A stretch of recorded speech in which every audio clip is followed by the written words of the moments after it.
Chapter 67, Bibi Dong makes her move, Tang Jun's old injury flares up to save Tang Hao. Although the twin stars of clear sky are powerful, compared to Her Highness the Holy Maiden, they seem utterly fragile.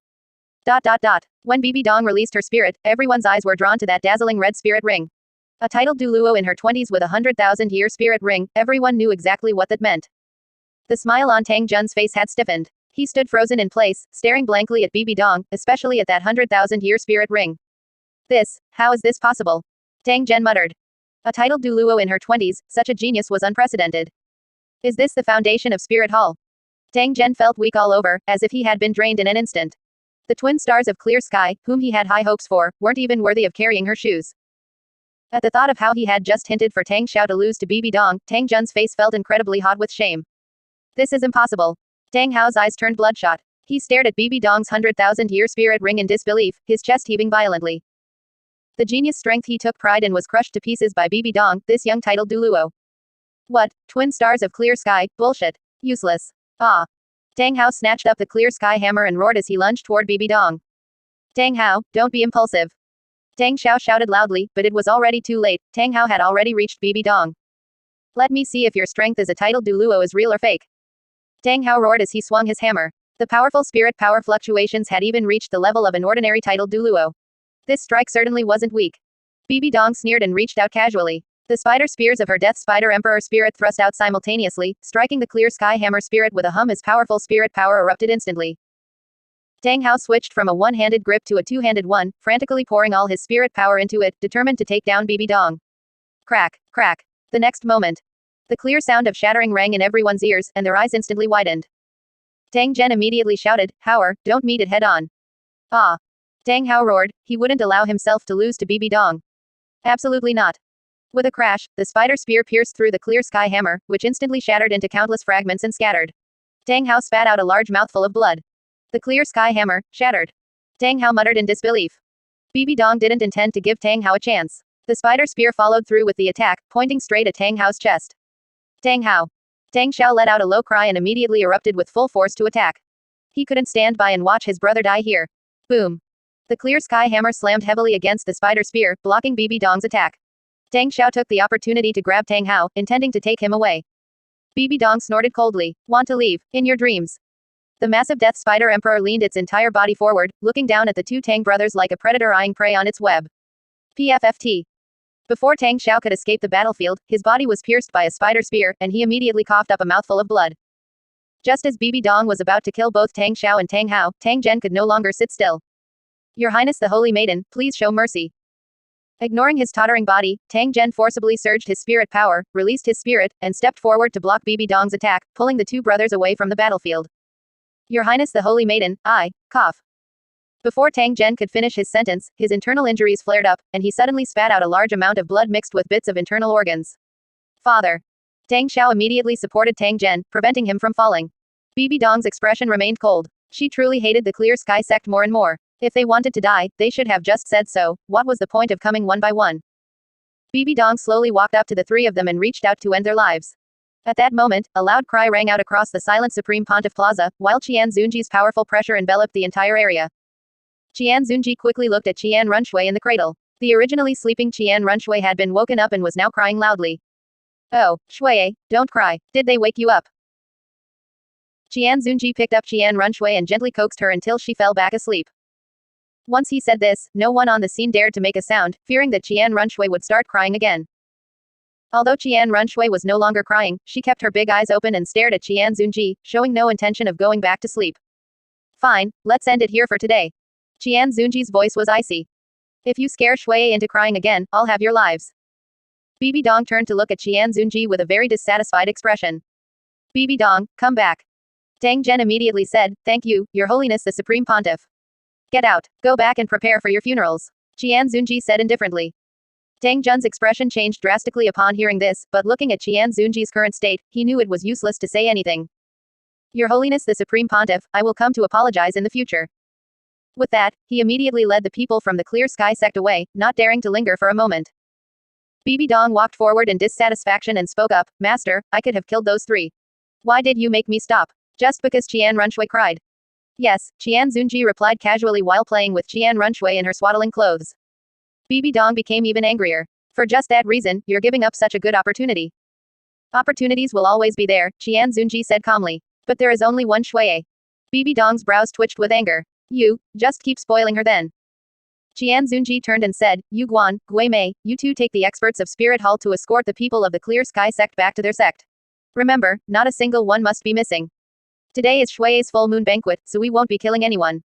Yu Guan immediately replied, Yes, Your Holiness. The bloodstains in the Supreme Pontiff Plaza had been cleaned up by now, restoring it to its previous state. Everyone, continue. Let's not stop until we're drunk. Qian Zunji's voice echoed across the square, and everyone immediately raised their glasses. As night fell, the banquet at Spirit Hall finally came to an end. Everyone immediately got up to take their leave, they all wanted to know the situation of the Clear Sky sect. Emperor Shui Yi and Ning Fengji met outside the city, their expressions extremely solemn. I've received news that Tang Zhen has been vomiting blood non-stop on the way back. He seems to be severely injured. Ning Fengji said. Emperor Shui Yi remarked, Indeed. That fool Tang Hao, to actually lose his mind like that over a woman. Spirit Hall said they were escorting them, but in reality, they're surrounding the entire Clear Sky sect, not letting a single person go. Ning Fengji said, It seems the Clear Sky sect won't be able to escape this calamity. Emperor Shui Yi frowned deeply. We can only do our best and leave the rest to fate. Both men were filled with worry. Originally, the upper three sects and the Heaven Do Empire could have contended with Spirit Hall, but now, the upper three sects existed in name only. Chapter 68. Anyone who dares take a step out of the second elder shall be killed without mercy. Clear Sky Sect Station. The place had already been surrounded so tightly that not even a drop of water could leak through by countless high-level spirit masters from Spirit Hall. Yu Guan and Gui Mei stood in midair, looking down coldly at the flustered members of the Clear Sky Sect. At that moment, a Clear Sky Sect disciple ran over in a hurry, wanting to go down the mountain, but was blocked by people from Spirit Hall. Step aside, I need to go down the mountain. A Spirit Hall Spirit Master said coldly, by order of His Highness the Supreme Pontiff, not a single member of the Clear Sky Sect can be missing. You. Before the Clear Sky Sect disciple could finish speaking, he was sent flying back by a single strike from the Spirit Hall Spirit Master, immediately falling into a coma with severe injuries, his life or death unknown. Without the order of His Highness the Supreme Pontiff, no one is allowed to take a single step out of the Clear Sky Sect. Seeing this, several elders of the Clear Sky Sect immediately walked over in a rage. Currently, Tang Zhen, Tang Xiao, and Tang Hao were all in a coma. Tang Zhen's injuries were especially severe, as he was coughing up blood incessantly. If they couldn't invite Yang Wudi to treat him, he might die tonight. How can you people from Spirit Hall be so overbearing? The Clear Sky Sect's second elder, Tang Weiying, shouted angrily. You've surrounded my Clear Sky Sect for no reason. Do you really want to go to war with us? As he spoke, the Clear Sky Sect's second elder, Tang Weiying, prepared to force his way out of the sect. Yu Guan gave a cold snort, and the pressure of a titled Duluo enveloped Tang Weiying. Anyone who dares take a step out of the Clear Sky Sect shall be killed without mercy. Yu Guan's icy voice spread throughout the entire Clear Sky Sect, the murderous intent in his tone exceptionally clear. The next moment, Yu Guan suddenly made a move. Golden petals flew rapidly through the air, carving out a golden stream of light, and slammed violently into Tang Weiying's chest. Although Tang Weiying was not a titled Duluo, his reaction speed was extremely fast. He immediately released his spirit, the Clear Sky Hammer, to block in front of him. Clang. A crisp sound rang out, and Tang Weiying retreated repeatedly, unable to stop himself from spitting out a mouthful of blood. Tang Weiying's expression became solemn. He knew that Yu Guan, Gui Mei, and the others from Spirit Hall were not joking, so he turned and walked back into the Clear Sky Sect. Several other elders immediately surrounded him, asking in confusion, Why are you back? The people from Spirit Hall won't let us out. Even after they resorted to violence, it's still the same. Tang Weiying's brow was tightly furrowed. What on earth happened to the sect master and the others at Spirit Hall? Call the disciples who know the situation to this old man. A moment later, the expressions of the Clear Sky Sect elders became even more solemn, and the looks they cast toward the unconscious Tang Hao were filled with extreme anger. If Tang Hao weren't currently in a coma, they would have wanted to execute the house rules immediately. This Tang Hao, doing whatever he wants according to his own whims. Now he's brought disaster upon the sect. What a fool. Telling us to prepare for the funeral. Qian Zunji has the mind to exterminate our clan. I finally understand why Qian Zunji didn't move against us a year ago. He wanted to deal with us one by one to minimize Spirit Hall's losses. Enough, now is not the time for this. We should first think about how to deal with this calamity. The elders fell silent again, leaving only the healing-type spirit masters within the sect to continuously treat Tang Zhen and the other two. If Spirit Hall really intends to exterminate us, then the only thing we can do is preserve the few most talented individuals in the sect and fight with all our might to carve out a bloody path for them. Currently, only the two brothers Tang Xiao and Tang Hao have exceptional talent, the others are a bit lacking.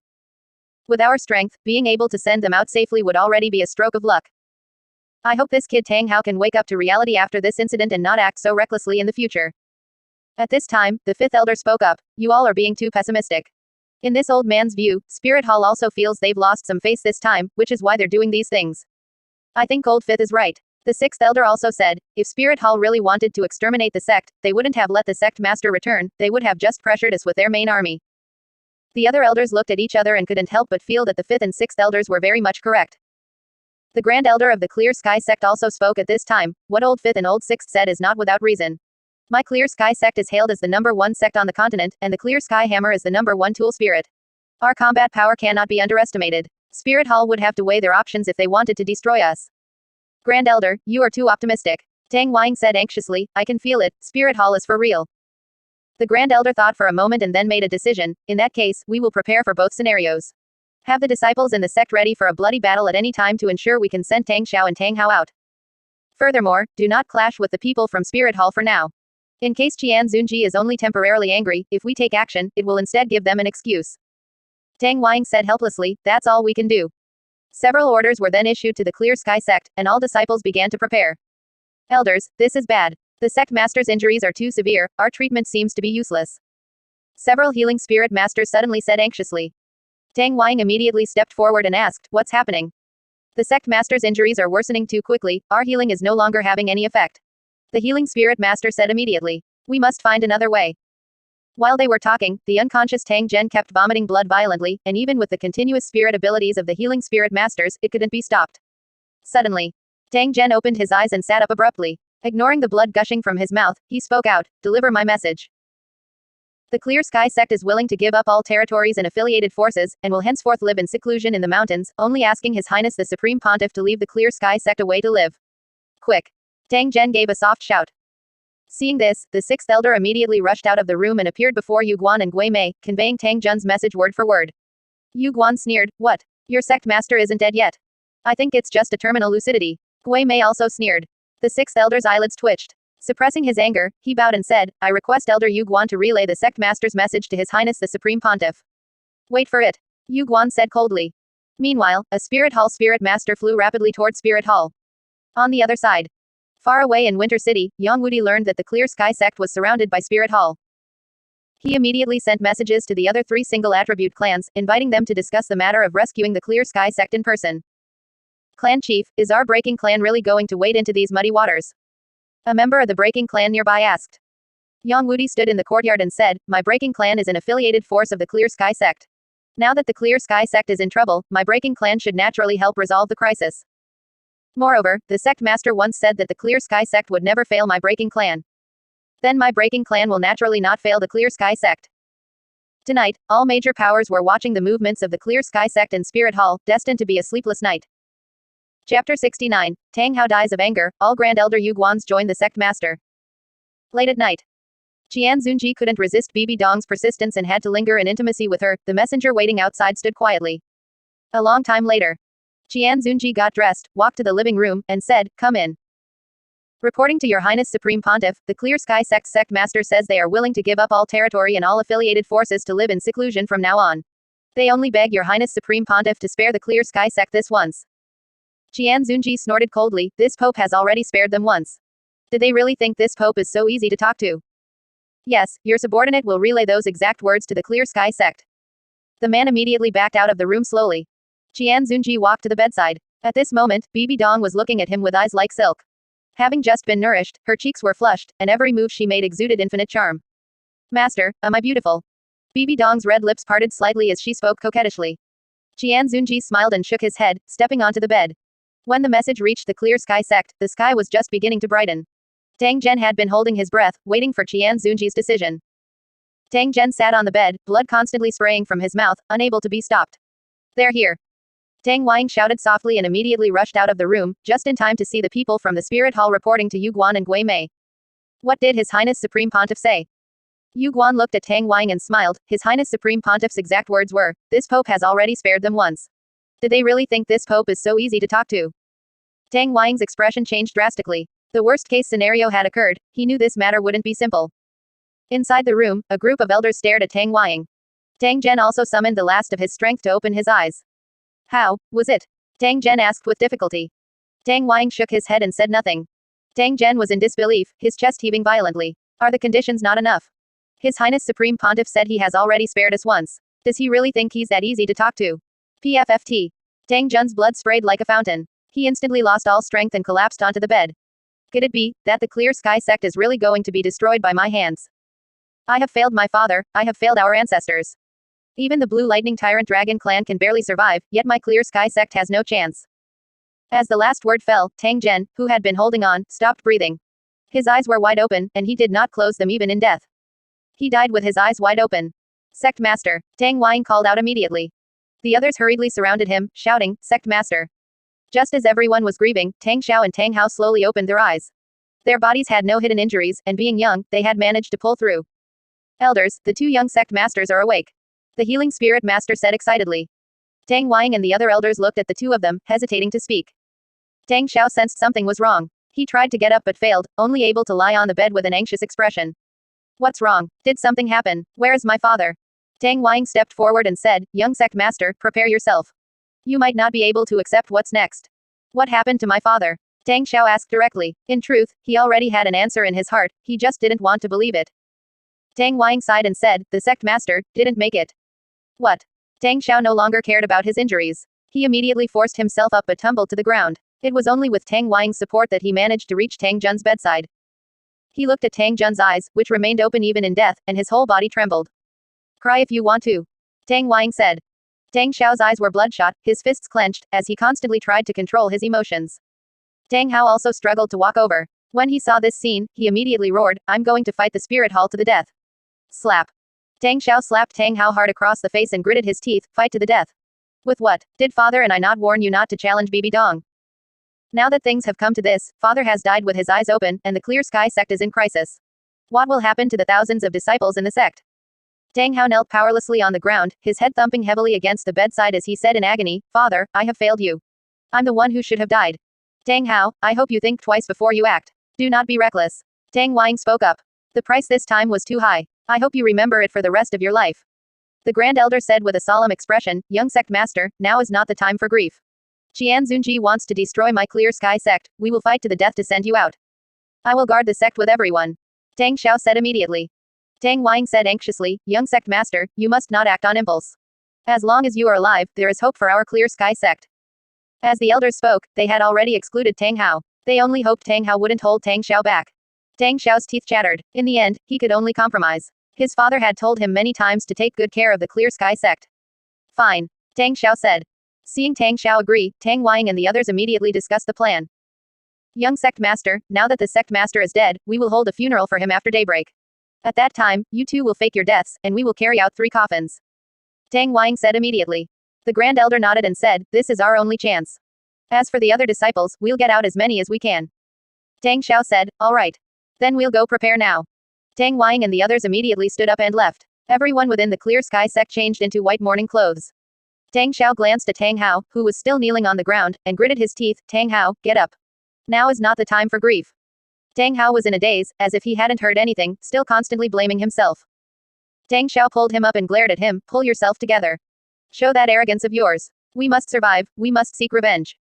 Tang Hao looked at Tang Xiao's eyes, which were full of rage, and nodded, I understand, brother.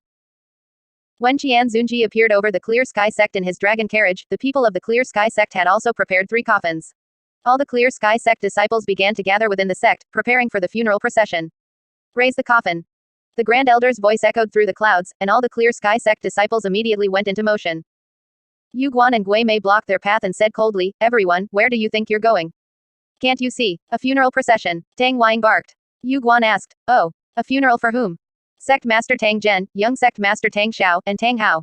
The Grand Elder stepped forward and said, you two, respect for the dead is paramount. No matter what the matter is, how about we wait until we have buried them? Chapter 70, Destroying the Clear Sky Sect.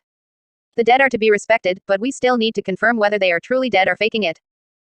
As Yu Guan spoke, a team of spirit masters immediately stepped out from behind him, preparing to open the coffins for inspection, but they were stopped by the enraged Clear Sky School disciples.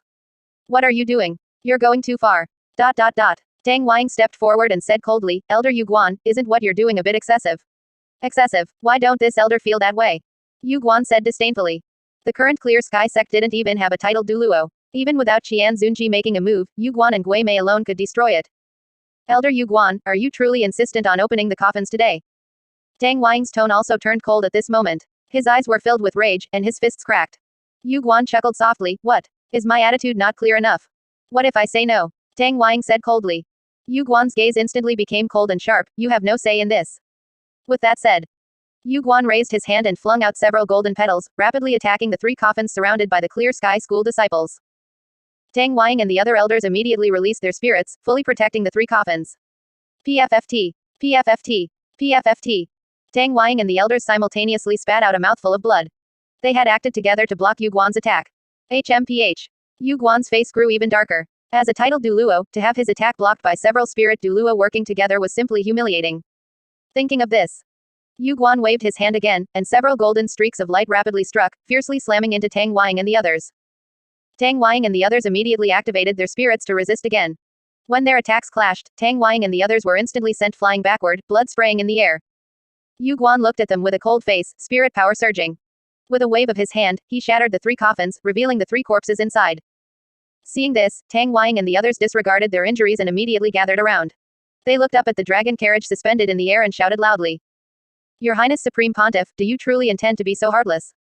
Please allow us to bury our sect master. After that, all Clear Sky School disciples will be at your disposal. Qian Zunji's lazy voice came from within the dragon carriage, saying indifferently, why go to all the trouble? This pope will be magnanimous and let all of you from the Clear Sky sect be cremated together. Yu Guan, Gui Mei, do it. As Qian Zunji's voice fell, Yu Guan and Gui Mei simultaneously released their spirits. The powerful titled Duluo pressure descended, and all Spirit Hall spirit masters charged forward. The Clear Sky School disciples were not to be outdone. They all released their spirits and roared as they met the charge. Boom, boom, boom. Both sides engaged in a fierce battle. Blood and severed limbs flew everywhere, and corpses fell powerlessly one after another. Tang Wang immediately said, quickly take the young sect master and Tang Hao to the underground secret chamber. He took a deep look at the dragon carriage in the air. Their original plan was to forcefully break out. Even with Yu Guan and Gui Mei, 2 titled Duluo, blocking them, the elders fighting to the death could still buy some time. But Tang Wang hadn't expected Qian Zunji to come personally, which instantly disrupted his plan. He clearly knew that as long as Qian Zunji was present, they had no chance of breaking out. Kill. Tang Wang saw Yu Guan and Gui Mei approaching, roared, and charged forward. The other elders also had a look of facing death unflinchingly as they met Yu Guan and Gui Mei, the 2 titled Duluo. Ha ha ha, to be able to fight 2 titled Duluo today, even death is worth it. Tang Wang laughed loudly. The other elders also laughed. Come on. Let these beasts from Spirit Hall see the power of our world's #1 tool spirit, the Clear Sky Hammer. Ring explosion. The elders roared in unison. All their spirit rings simultaneously exploded, and a powerful force instantly surged into their bodies. Come and fight. Great Sumeru Hammer. Chaotic Cloak. All the elders used their strongest attacks against Yu Guan and Gui Mei. Yu Guan and Gui Mei did not dare to be careless, they had heard of the Clear Sky sect's famous ultimate techniques. HMPH. These old fellows are fighting for their lives. Yu Guan snorted coldly. The Qi Rong Tong Tien chrysanthemum spirit appeared behind him, and a huge golden flower slowly bloomed, a golden spirit power light beam shooting out from its stamen. Gui Mei's eyes turned black, and the surroundings were instantly filled with black mist. Countless ghostly hands reached out from the black mist, rapidly grabbing towards Tang Wang and the others. Boom. Their attacks clashed, and the enormous spirit power aftershock instantly knocked everyone nearby to the ground. Even the surrounding buildings collapsed at this moment. Yu Guan and Gui Mei both took half a step back, while Tang Wang and the elders fell to the ground, the backlash from ring explosion immediately setting in, causing them to continuously spit blood. Still no power to resist. Tang Wang said unwillingly. Is the gap between us and titled Duluo really that great? The 4th elder said. Tang Wang smiled, to be able to perish with the Clear Sky sect today, this old man is already satisfied. As he spoke, Tang Wang once again dragged his heavily injured body to his feet, walking step by step towards Yu Guan and Gui Mei. The other elders also forced themselves up, charging again. Streaks of golden petals flew by, easily piercing through their chests. Before they could react, countless ghostly hands emerged from the ground, dragging Tang Wang and the others into the black mist. The bodies of Tang Zhen and the others are gone. Gui Mei said coldly. Yu Guan said, are these guys still trying to play tricks? Dream on. Yu Guan and Gui Mei went all out, countless petals flying and black mist churning everywhere, as they began their massacre of all Clear Sky School disciples. Tang Wang and the others watched this scene with wide, furious eyes, but they couldn't move an inch, only able to rage in impotence. Yu Guan, if you have the guts, let me go, and we'll fight one-on-one. Gui Mei, you neither human nor ghost fellow, let me go, and we'll fight 300 rounds. Chrysanthemum Pass, if you're a man, let me go and duel. You're just a sissy. ... Not long after, the remaining Clear Sky School disciples were all controlled. The Spirit Hall spirit masters pressed them to the ground, awaiting death. At this moment, those who had gone to search for Tang Xiao and Tang Hao returned, saying, reporting to the two elders, we did not find Tang Xiao or Tang Hao. Yu Guan turned to look at Tang Wang and the other elders, asking, where did you hide them? Pa. Do you think we'd tell you? Tang Wang sneered. Yu Guan didn't waste words. A golden petal flew from his hand, directly piercing through the head of a Clear Sky School disciple. If you don't speak, I will kill them one by one in front of you. Tang Wang gritted his teeth, looking at the Clear Sky School disciples pressed to the ground, and said, don't even think about it. We are already prepared to die. Spirited. Yu Guan said. Chapter 71, Tang Xiao and Tang Hao jumped down a 10,000 jong cliff. That blood-stained golden petal flew out again, spinning wildly on the head of a Clear Sky School disciple, drilling into his head bit by bit. Ah! The man wailed in pain, blood streaming down his forehead into his eyes, his cries echoing throughout the entire Clear Sky sect. Only when the golden petal completely pierced his head did the man's wailing abruptly stop, and his corpse fell to the ground with a thud.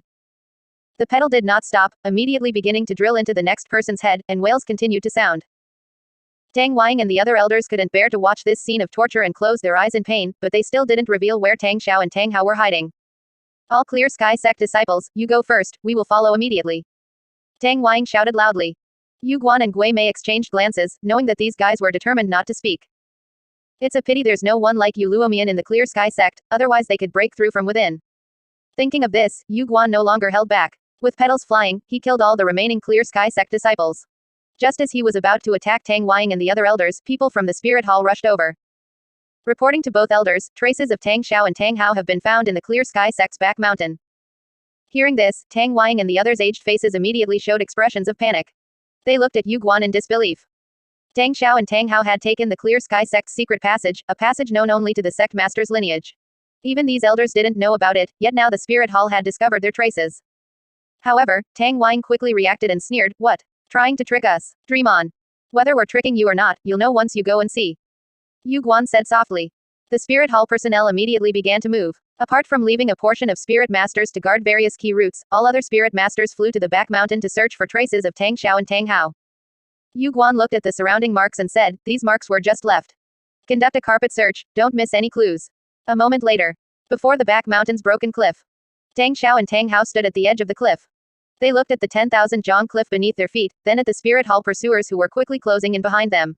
Both their faces showed determined expressions. Brother, we absolutely cannot let the Spirit Hall capture us. Tang Hao immediately said. Tang Xiao said, the sect disciples protected us with their lives.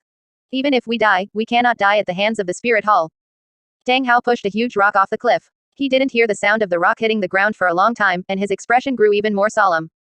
This cliff is bottomless. If we jump down, we'll probably have no chance of survival. Brother, I'll hold you in a moment. I'll be below, at least I can create a chance for you to live. Tang Xiao immediately said, no. Brother. Tang Hao was about to say something, but was interrupted by a loud shout. Tang Xiao and Tang Hao are here. The sound quickly echoed in the back mountain. Within a few breaths, all the Spirit Hall personnel had surrounded them. Tang Wang looked at Tang Xiao and Tang Hao, closing his eyes in despair. It's over. How did they get here? Jumping from here, even a titled Duluo would have no chance of survival. Yu Guan said coldly, Tang Xiao, Tang Hao, you have no retreat. HMPH. Tang Hao roared in anger. Spirit Hall, if I, Tang Hao, do not die, I will definitely seek revenge on you. Definitely. After speaking, Tang Hao directly embraced Tang Xiao and jumped down. He positioned himself below to reduce the impact of the fall for Tang Xiao. Brother. Tang Xiao exclaimed, wanting to switch their positions in midair, but Tang Hao stopped him. Tang Hao said, brother, father passed the sect master position to you. You must live. This is all I can do for now. I know. Tang Xiao said softly. The two fell at an extremely fast speed, with only the whooshing of the wind in their ears. They couldn't even hear their own voices. Taking advantage of Tang Hao's inattention, Tang Xiao suddenly struck, knocking Tang Hao unconscious and switching himself to the bottom.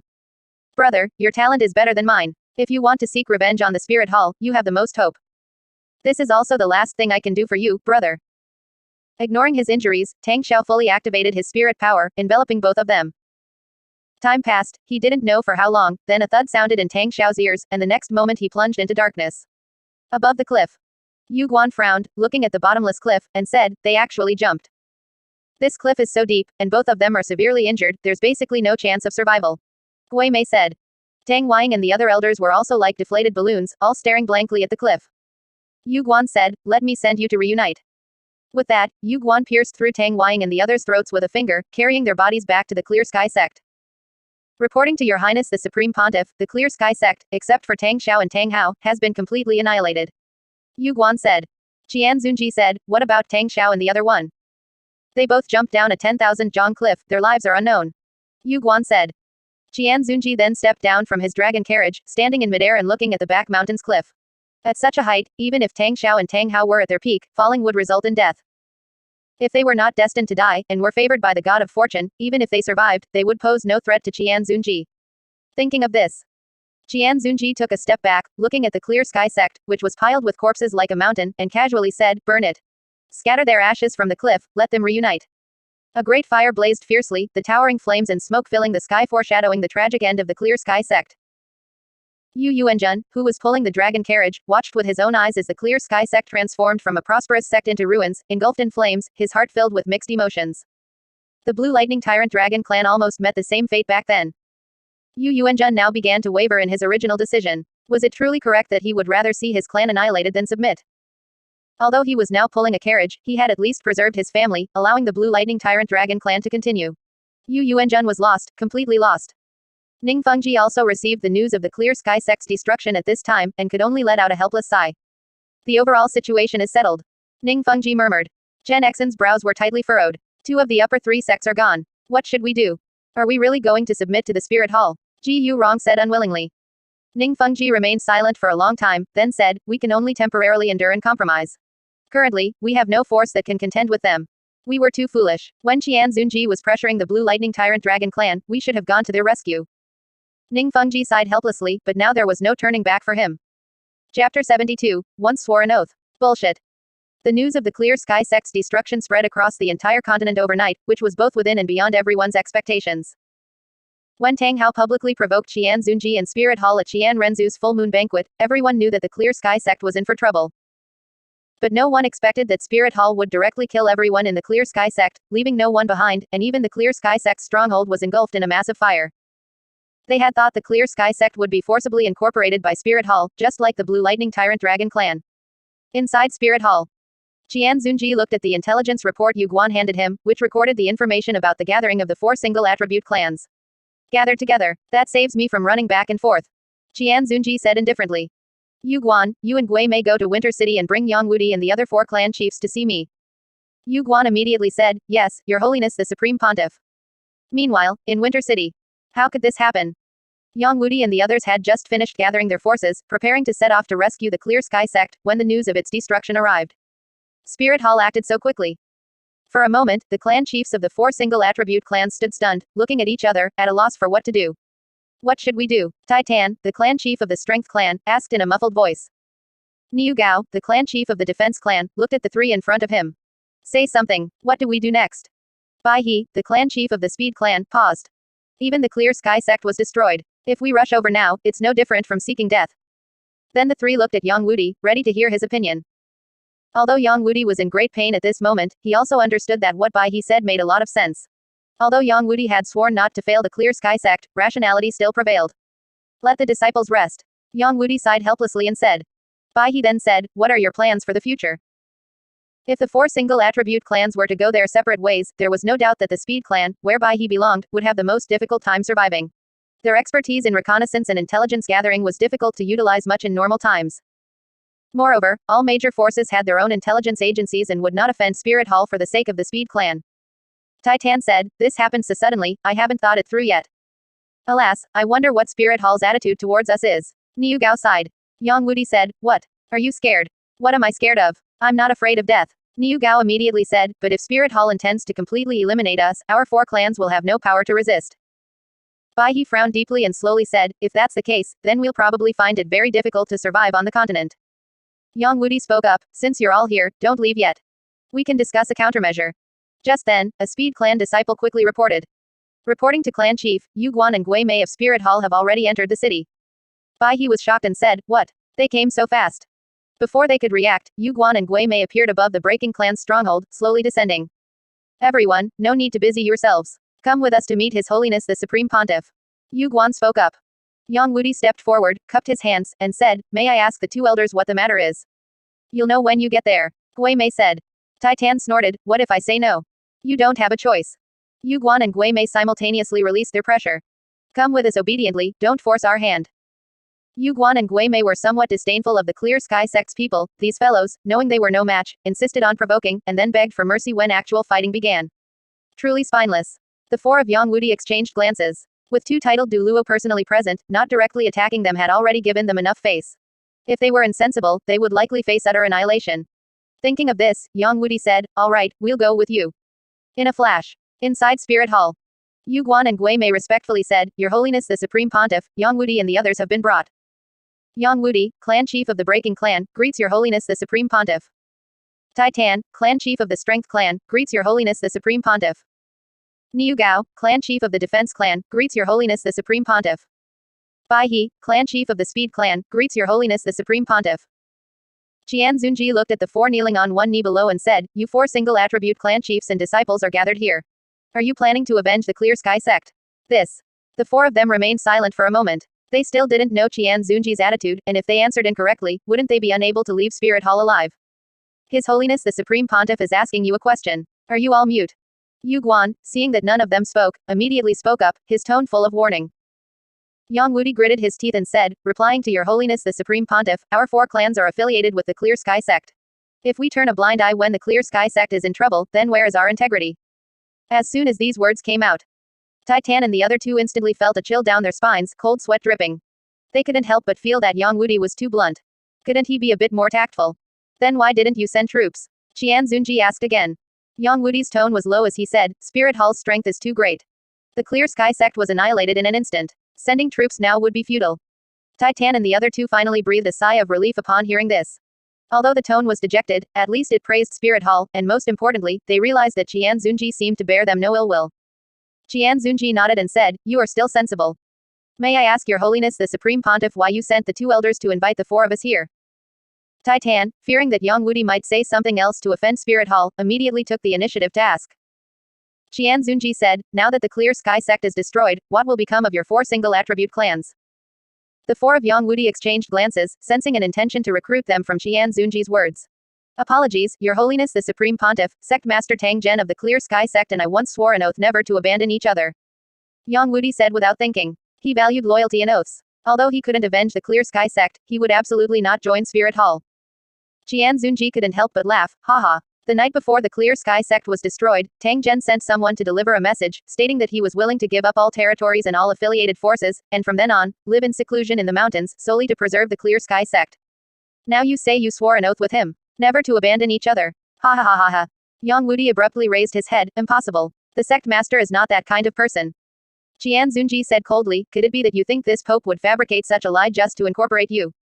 Yang Wudi gritted his teeth. He was unwilling to believe it, but Qian Zunji also had no reason to lie. Chapter 73, The Four Single Attribute Clans Join Spirit Hall. Qian Zunji ignored Yang Wudi and turned to look at the other three. "And you?" Qian Zunji suddenly asked Tai-Tan and the other two. They didn't react for a moment, then said, "We haven't considered this matter yet. Take them away and kill them." Qian Zunji said coldly. Tai-Tan and the others immediately looked up. They looked at Qian Zunji in shock. How could he want to kill them over a simple disagreement? Wasn't his attitude quite good just now? "Your Highness Supreme Pontiff, wait. Is there some misunderstanding between us?" Tai-Tan said immediately. Qian Zunji said lazily, "There is no misunderstanding. This pope meeting you in person and inviting you has already given you enough face. Since you don't know what's good for you, then die." No, no, no. Niu Gao hurriedly said. "Your Highness Supreme Pontiff, please allow us to consider it." Qian Zunji stood up and walked past them, saying, "Where would I find so much time for you to consider? Take them away." Seeing Qian Zunji about to walk out of the Supreme Pontiff Palace, Tai-Tan and the others grew anxious and tried to step forward to stop him, but they were restrained by Yu Guan and Gui Mei, who forcibly dragged them toward the exit of the Supreme Pontiff Palace. "Your Highness Supreme Pontiff. Your Highness Supreme Pontiff. Wait. I've thought it through. I'll join." Amidst the chaos, Tai-Tan was the first to speak out among the four. The other three all looked at Tai-Tan. Tai-Tan said respectfully, "Your Highness Supreme Pontiff, my Strength Clan is willing to join Spirit Hall and will remain loyal to Spirit Hall from now on." "Big Gorilla, I didn't expect you to be someone who fears death," Yang Wudi said through gritted teeth. Bai He also said coldly, "I really didn't notice it before." "Big Gorilla." Tai-Tan exhaled deeply and said, "Tang Zhen already abandoned us when the Clear Sky sect's survival was at stake. What's the point of continuing to hold on? In Tang Zhen's heart, aside from the Clear Sky sect, I'm afraid everything else can be discarded, right? What do you say, old goat?" Tai-Tan turned his head to look at Bai He. "If I remember correctly, old white bird, aren't you related to the sect master's bloodline of the Clear Sky sect? Weren't you still abandoned?" That one sentence instantly made Yang Wudi and Bai He shut their mouths. Tai-Tan said, "It's not that I, Tai-Tan, am disloyal to the Clear Sky sect, but that the Clear Sky sect abandoned my Strength clan first." A moment of silence. Niu Gao also spoke up, "I think Big Gorilla is right. Rather than losing our lives for a sect that has already abandoned us, it's better to join Spirit Hall." Yang Wudi's brow furrowed, and Bai He fell into deep thought. What they were deciding now was not just their own lives, but the lives of their entire clans. Bai He looked up and said, "Your Highness Supreme Pontiff, my Speed clan is willing to join Spirit Hall and will do whatever it takes for Spirit Hall." Old White Bird, even you. Yang Wudi didn't expect that in just a short moment, the other three would all agree to join Spirit Hall. A relieved smile appeared on Bai He's face. "Old goat, don't be stubborn. We all know your character, but don't give your loyalty to the wrong person." "You believe the Supreme Pontiff's words just like that?" Yang Wudi asked. "What if the sect master, Tang Zhen, never said those words?" Tai-Tan shook his head. "Wake up, old goat. His Highness Supreme Pontiff wouldn't deign to use such low-handed methods to trick us into joining. That's right. Our four clans do indeed possess skills we excel in, but in the vast Spirit Hall, would they really lack our bit of technology?" Niu Gao spoke up. Yang Wudi closed his eyes in pain. Even now, he couldn't believe that Tang Zhen had truly abandoned him at the critical moment. To this day, he remembered that night when he had exhausted all his efforts to treat the heavily injured and dying Tang Zhen, even going so far as to use his family's trump card, the Ganoderma. He also clearly remembered the heartfelt oath Tang Zhen had made after waking up. "Does your Highness Supreme Pontiff have any evidence?" Yang Wudi asked, unwilling to give up. Qian Zunji gave Yang Wudi a faint look, a mocking smile appearing on his face, but he said nothing. Yu Guan said, "What bullshit evidence do you want? Countless people want to join Spirit Hall but aren't qualified." As he spoke, Yu Guan picked up Yang Wudi and strode toward the exit of the Supreme Pontiff Palace. Tai-Tan and the other two hurriedly stood up to stop him. "Old goat, stop being so stubborn. Old goat, think of the members of the Breaking Clan." Slap. In his desperation, Bai He slapped Yang Wudi across the face, wanting to wake him up. "Yang Wudi, wake up." Just as Yu Guan was about to act, and as Tai-Tan and the others looked on in despair, repeatedly pleading with Qian Zunji for more time, Yang Wudi spoke. "I am willing to join Spirit Hall." Yang Wudi's voice was very small, as faint as a mosquito's buzz, but everyone present was a high-rank spirit master and still heard these words. He agreed. Tai-Tan said immediately, "Elder Yu Guan, let him go quickly." Yu Guan frowned and picked his ear. "Did he agree? How come I didn't hear it?" Yang Wudi took a deep breath and said loudly, "My Breaking Clan is willing to join Spirit Hall. If Spirit Hall does not fail my Breaking Clan, then my Breaking Clan shall never betray you. We will follow you until death." Qian Zunji walked up to Yang Wudi and reached out to pat his shoulder. "Rest assured, I, Qian Zunji, and Spirit Hall will never fail all of you." Yu Guan also let go at this time, his face full of smiles. "Everyone, from now on, we are colleagues. Please forgive me for any offense I may have caused earlier." Tai-Tan and the others cupped their hands. Elder Yu Guan must be joking. Qian Zunji's voice came over, "The four of you will stay here tonight and return tomorrow." "Your Highness Supreme Pontiff, do our four great clans need to migrate our families here?" Tai-Tan asked. Qian Zunji said, "Yes, Spirit Hall is large enough to accommodate you." When Qian Zunji returned to the sleeping quarters, Bibi Dong was staring straight at him. "Is something the matter?" Qian Zunji asked in confusion. Bibi Dong stared at Qian Zunji and questioned, "Master, when did you get involved with that woman named N.A.N? Between this Pope and N.A.N, everything is innocent." Qian Zunji replied immediately. Bibi Dong immediately pressed herself against Qian Zunji. "Really? This Pope wouldn't deign to lie," Qian Zunji said. Bibi Dong hugged Qian Zunji tightly and said coyly, "But I can feel that the one named N.A.N likes you." Qian Zunji said indifferently. Bibi Dong wanted to say more, but Qian Zunji had already sat down on the bed. With one look, Bibi Dong understood and immediately climbed up with eyes full of desire. After a session of cultivation, Bibi Dong asked, "Master, how do you plan to settle N.A.N? "Naturally, she will be brought into Spirit Hall. When she becomes a titled Duluo, I will appoint her as an elder," Qian Zunji said directly. Bibi Dong's brow furrowed slightly. Previously, there was already a Qian Runshui competing for his favor, and now there was an N.A.N. There were too many rivals. In Bibi Dong's heart, Qian Zunji belonged to her alone, and no one else could share him. Chapter 74, The Supreme Pontiff is N.A.N's Light. Bibi Dong extended her finger and drew circles on Qian Zunji's chest, whispering softly, "Master, I have a plan that will allow our Spirit Hall to take over the Heaven Do Empire without any losses." "What plan?" Qian Zunji asked casually. Bibi Dong looked at Qian Zunji with blazing eyes and said, "The crown prince of the Heaven Do Empire, Shui Qing, is the same age as Qian Runshui. You don't need to say any more." Qian Zunji already knew Bibi Dong's plan and immediately cut her off, his attitude extremely resolute.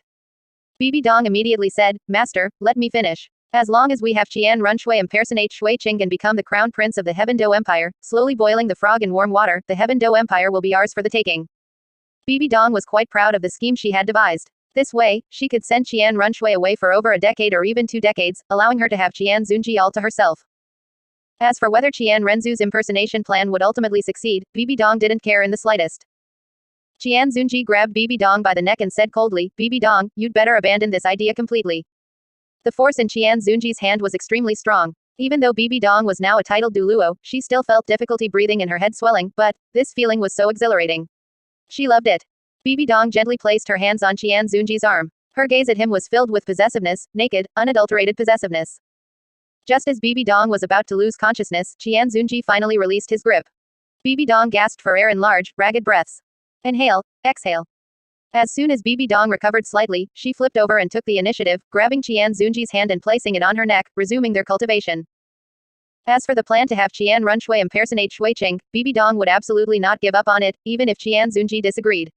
After daybreak, Qian Zunji stretched lazily as he got out of bed. After washing up with the help of the maids, he walked to the spirit hall and saw Yin already waiting for him. Yin's gaze at him was complex, filled with admiration, confusion, reluctance, and a hint of regret. In Yin's eyes, perhaps if she had come to the spirit hall at a different time, Tang Hao wouldn't have angered Qian Zunji, and the Clear Sky sect wouldn't have been destroyed. She had traveled almost the entire continent alongside Tang Hao and Tang Xiao, the two brothers. She truly regarded Tang Hao and Tang Xiao as her older brothers. But the current situation left Yin unsure of how to choose. You came so early. Come in. Qian Zunji walked directly into the Supreme Pontiff Palace and sat high upon the Pope's chair. Yin, I've been quite busy these past few days. Please forgive me. Yin immediately replied, Your Highness, you have countless matters to attend to daily. It's only right for Yin to wait a few more days. Tell me, why do you want to join the Spirit Hall? Qian Zunji asked. Yin looked at Qian Zunji and said, To pursue the light. Qian Zunji was puzzled. Pursue the light. This answer was something he couldn't have imagined even if he racked his brains. Who was the light?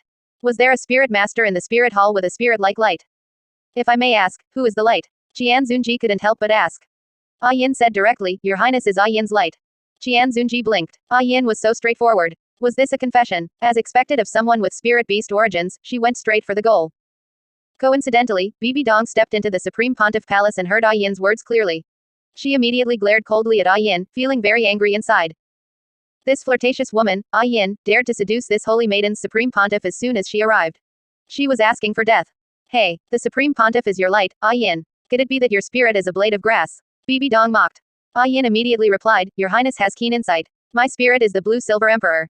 As she spoke, Yin channeled her spirit power and released the Blue-Silver Emperor with golden patterns. As soon as it appeared, it eagerly stretched toward Qian Zunji, as if Qian Zunji were the sun. Seeing this, the smile on Bibi Dong's face instantly froze. She called you grass, and you really are grass. The person is flirtatious, and even the spirit follows suit. Look at it, practically trying to grow onto Qian Zunji. How shameless. In her heart, Bibi Dong had already torn Yin apart, dismembered her, and ground her bones to dust. Bibi Dong said again, Blue-Silver Emperor. Making it sound so grand, but isn't it just a blade of grass? Yin wasn't angered and explained, Your Highness is right. Although the Blue-Silver Emperor gathers the power of all the blue-silver grass across the continent, in the end, it is still blue-silver grass. Bibi Dong glared coldly at Yin, then walked over and sat down on the Holy Maiden's chair below Qian Zunji. She looked provocatively at Yin, declaring her sovereignty. Qian Zunji ignored Bibi Dong and said to Yin, What is your current soul power level? Your Highness, I will break through to level 80 in a short while, Yin said. Qian Zunji then said, In that case, this Pope will not assign you a position for now. Focus on your cultivation during this time. When you break through to become a titled Duluo, this Pope will hold a ceremony to appoint you as an elder. Thank you for your favor, Your Highness. Yin said respectfully. Yin will certainly not disappoint Your Highness's kindness. I would die 10,000 deaths without hesitation. As her words fell, a stream of light flew from Qian Zunji's wrist and entered Yin's body. The ring of augmentation had acknowledged Yin. Bibi Dong looked discontentedly at the ring of augmentation on Qian Zunji's wrist, inwardly cursing in pain. What is this? Yin asked in confusion. Qian Zunji said, The effect of the ring of augmentation is that as long as you are near this Pope, it will increase your cultivation speed. Yin immediately understood. Bibi Dong had achieved the rank of titled Duluo at such a young age, it must have been with the help of the ring of augmentation. Thank you, Your Highness. Yin said gratefully. At that moment, Yang Wudi and the other three entered the Supreme Pontiff Palace. Yin, understanding the situation, immediately excused herself. We pay our respects to Your Highness. Yang Wudi and the other three knelt on one knee. Your Highness, the four of us will now return to our clans and relocate our clan disciples to the Spirit Hall. Qian Zunji said, Good. This Pope will appoint you all then. Time passed quickly. By the time the four great clans had made all their preparations, several days had passed. Their large-scale migration also drew the attention of other forces on the continent. When everyone realized that the four great clans were migrating toward the Spirit Hall, they finally understood that they had been incorporated by the Spirit Hall. At this time, some voices emerged on the continent, growing increasingly intense until they openly criticized in front of Yang Wudi and the others. These are the four single-attribute sect masters who were originally affiliated with the Clear Sky sect. As soon as the Clear Sky sect was destroyed, they joined the Spirit Hall with their entire clans. Tisk tisk. Those who understand the times are true heroes. They must consider themselves among the elite. Ha ha ha. Ha ha ha. How dare the Spirit Hall accept such clans? Aren't they afraid these people will bite the hand that feeds them? Chapter 75. With such a wise lord, what is there to fear in death? Yang Wudi and the others heard the insulting words around them. Although they were very angry, they could only grit their teeth and swallow their grievances. Even if they were to say at this moment that it was the Clear Sky sect that had first failed them, the onlookers would not believe it. Ignore them all, let's go. Yang Wudi said directly. The people of the four single-attribute clans walked into Spirit City with a breath of pent-up anger. After returning to their station, they all remained silent. It was difficult for anyone to accept being saddled with the reputation of a traitor. Titan stood up to comfort them. Everyone, there is no need to be so dejected. As long as we have a clear conscience, that is enough. A few days later, the conferment ceremony began, and the four clan chiefs, including Yang Wudi, walked to the center of the Supreme Pontiff Plaza and knelt on one knee. We greet your highness the Supreme Pontiff. Qian Zunji nodded and said, you may all rise. From this day forth, the four single-attribute clans, strength, defense, breaking, and speed, will join my Spirit Hall. This is hereby announced to the world. Under my Spirit Hall, 4 branch halls shall be established, the Divine Forging Hall, the Heavenly Craft Hall, the Pill Cauldron Hall, and the Startling Swan Hall. The former Strength clan shall belong to the Divine Forging Hall, with Titan as the Hall Master, primarily responsible for forging. The former Defense clan shall belong to the Heavenly Craft Hall, with Niu Gao as the Hall Master, primarily responsible for city construction. The former Breaking clan shall belong to the Pill Cauldron Hall, with Yang Wudi as the Hall Master, primarily responsible for refining medicine. The former Speed clan shall belong to the Startling Swan Hall, with Bai He as the Hall Master, primarily responsible for intelligence and reconnaissance. The 4 Hall Masters will enjoy Elder-level treatment, receive their respective Hall Master tokens, and be directly responsible to this Pope. As Qian Zunji's voice fell, the people sent from various places to observe the ceremony all showed surprised expressions. These arrangements undoubtedly place the 4 single-attribute clans in a position of vital importance. To be directly responsible to Supreme Pontiff Qian Zunji could be described as rising to the heavens in a single step. Yang Wudi and the other 3 also looked at Qian Zunji in astonishment. In their view, having just joined Spirit Hall, it would have been good enough not to be marginalized. They never expected Qian Zunji to trust them so much. Qian Zunji said, additionally, this Pope will issue a public notice explaining that the 4 single-attribute clans did not betray the Clear Sky sect, but rather that the Clear Sky sect abandoned them first. This Pope has always believed in not doubting those I use, and not using those I doubt. Yang Wudi, the 4 of you must not disappoint this Pope. With just a few simple words, Qian Zunji released the grievances in the hearts of Yang Wudi and the others, who looked at Qian Zunji with gratitude. With such a wise lord, what is there to fear in death? Yang Wudi immediately knelt and shouted, I, Yang Wudi, hereby swear to dedicate my life and soul to Spirit Hall and the Supreme Pontiff, and I shall not shrink from any sacrifice. We are willing to dedicate our lives and souls to Spirit Hall and the Supreme Pontiff, and shall not shrink from any sacrifice. Titan and the other 2, as well as everyone from the 4 single-attribute clans, shouted in unison, their eyes filled with fanaticism as they looked at Qian Zunji. Qian Zunji did not use emotional words, yet every word spoke directly to their hearts. No sacrifice is too great. No sacrifice is too great. No sacrifice is too great. The people of the entire Spirit Hall shouted in unison, the earth-shaking sound carrying far into the distance, echoing for a long time. Qian Zunji pressed his hands down toward the Void Realm, and the Supreme Pontiff Plaza instantly became silent. A group of maidservants carrying ancient trays walked up and stood before Yang Wudi and the others. Yang Wudi was the first to pick up the token in front of him. On the back was the symbol of Spirit Hall, while the front was engraved with the words, Pill Cauldron, representing his status as the Pill Cauldron Hall Master. Titan and the others also picked up their own tokens, holding them high above their heads as they surveyed their surroundings. At this moment, they felt supreme glory. The disciples of the 4 single-attribute clans all looked at the tokens in the 4 men's hands with burning eyes, their fists clenched tightly. Countless streaks of light flew from Qian Zunji's wrist and entered the bodies of Yang Wudi and the others. The ceremony continued according to the agenda, and Qian Zunji sat back upon the Pope's chair. By the time the ceremony concluded, it was already afternoon. After Qian Zunji rose and departed, everyone present began to exit in an orderly fashion. The public notice clarifying the situation for the 4 single-attribute clans was posted simultaneously in towns across the entire continent. The direction of the crowd's opinion shifted 180 degrees in an instant. I didn't expect the Clear Sky sect to be so shameless, directly abandoning the affiliated forces that followed them for many years just for the survival of their own sect. Who says otherwise? The 4 single attribute clans are considered lucky to be able to join Spirit Hall. There are still some smaller affiliated forces that are still in a daze right now. We really misjudged the 4 single attribute clans by saying those things about them before. Speaking of envy, it was the people of the Blue Lightning Tyrant Dragon clan. Compared to the 4 single attribute families, they were far worse off, ending up as nothing more than carriage drivers. Under the comparison of the two sides, the gap was truly too large. Sigh, we can't blame others, only our patriarch for producing a Yu Shaogang, who repeatedly offended the Supreme Pontiff. Speaking of which, we seem to be doing alright, it's better than the Clear Sky sect being destroyed. Hiss, if you put it that way, I suddenly feel that His Majesty the Supreme Pontiff is actually quite good to us. Quote. After so much time, although the people of the Blue Lightning Tyrant Dragon clan were still unwilling, their attitudes had slowly shifted, showing a sense of finding joy in hardship. When someone more miserable than them appeared, they would feel that they were still fortunate. Inside the Supreme Pontiff Palace, Yu Guan walked in quickly, reporting to the Supreme Pontiff, the Clear Sky sect's territory has been entirely reclaimed, and all affiliated forces are being rapidly integrated. Leave this matter to Bibi Dong, Qian Zunji said directly, waving the secret letter in his hand. Dugu Bo sent word that the Qirong Tom Tien chrysanthemum is expected to mature within the next few days. Even though Yu Guan had been counting the days himself, he still couldn't help but be excited when he learned this news. That's wonderful, Yu Guan said. Qian Zunji stood up and said, let's go. Don't just stand there dazed.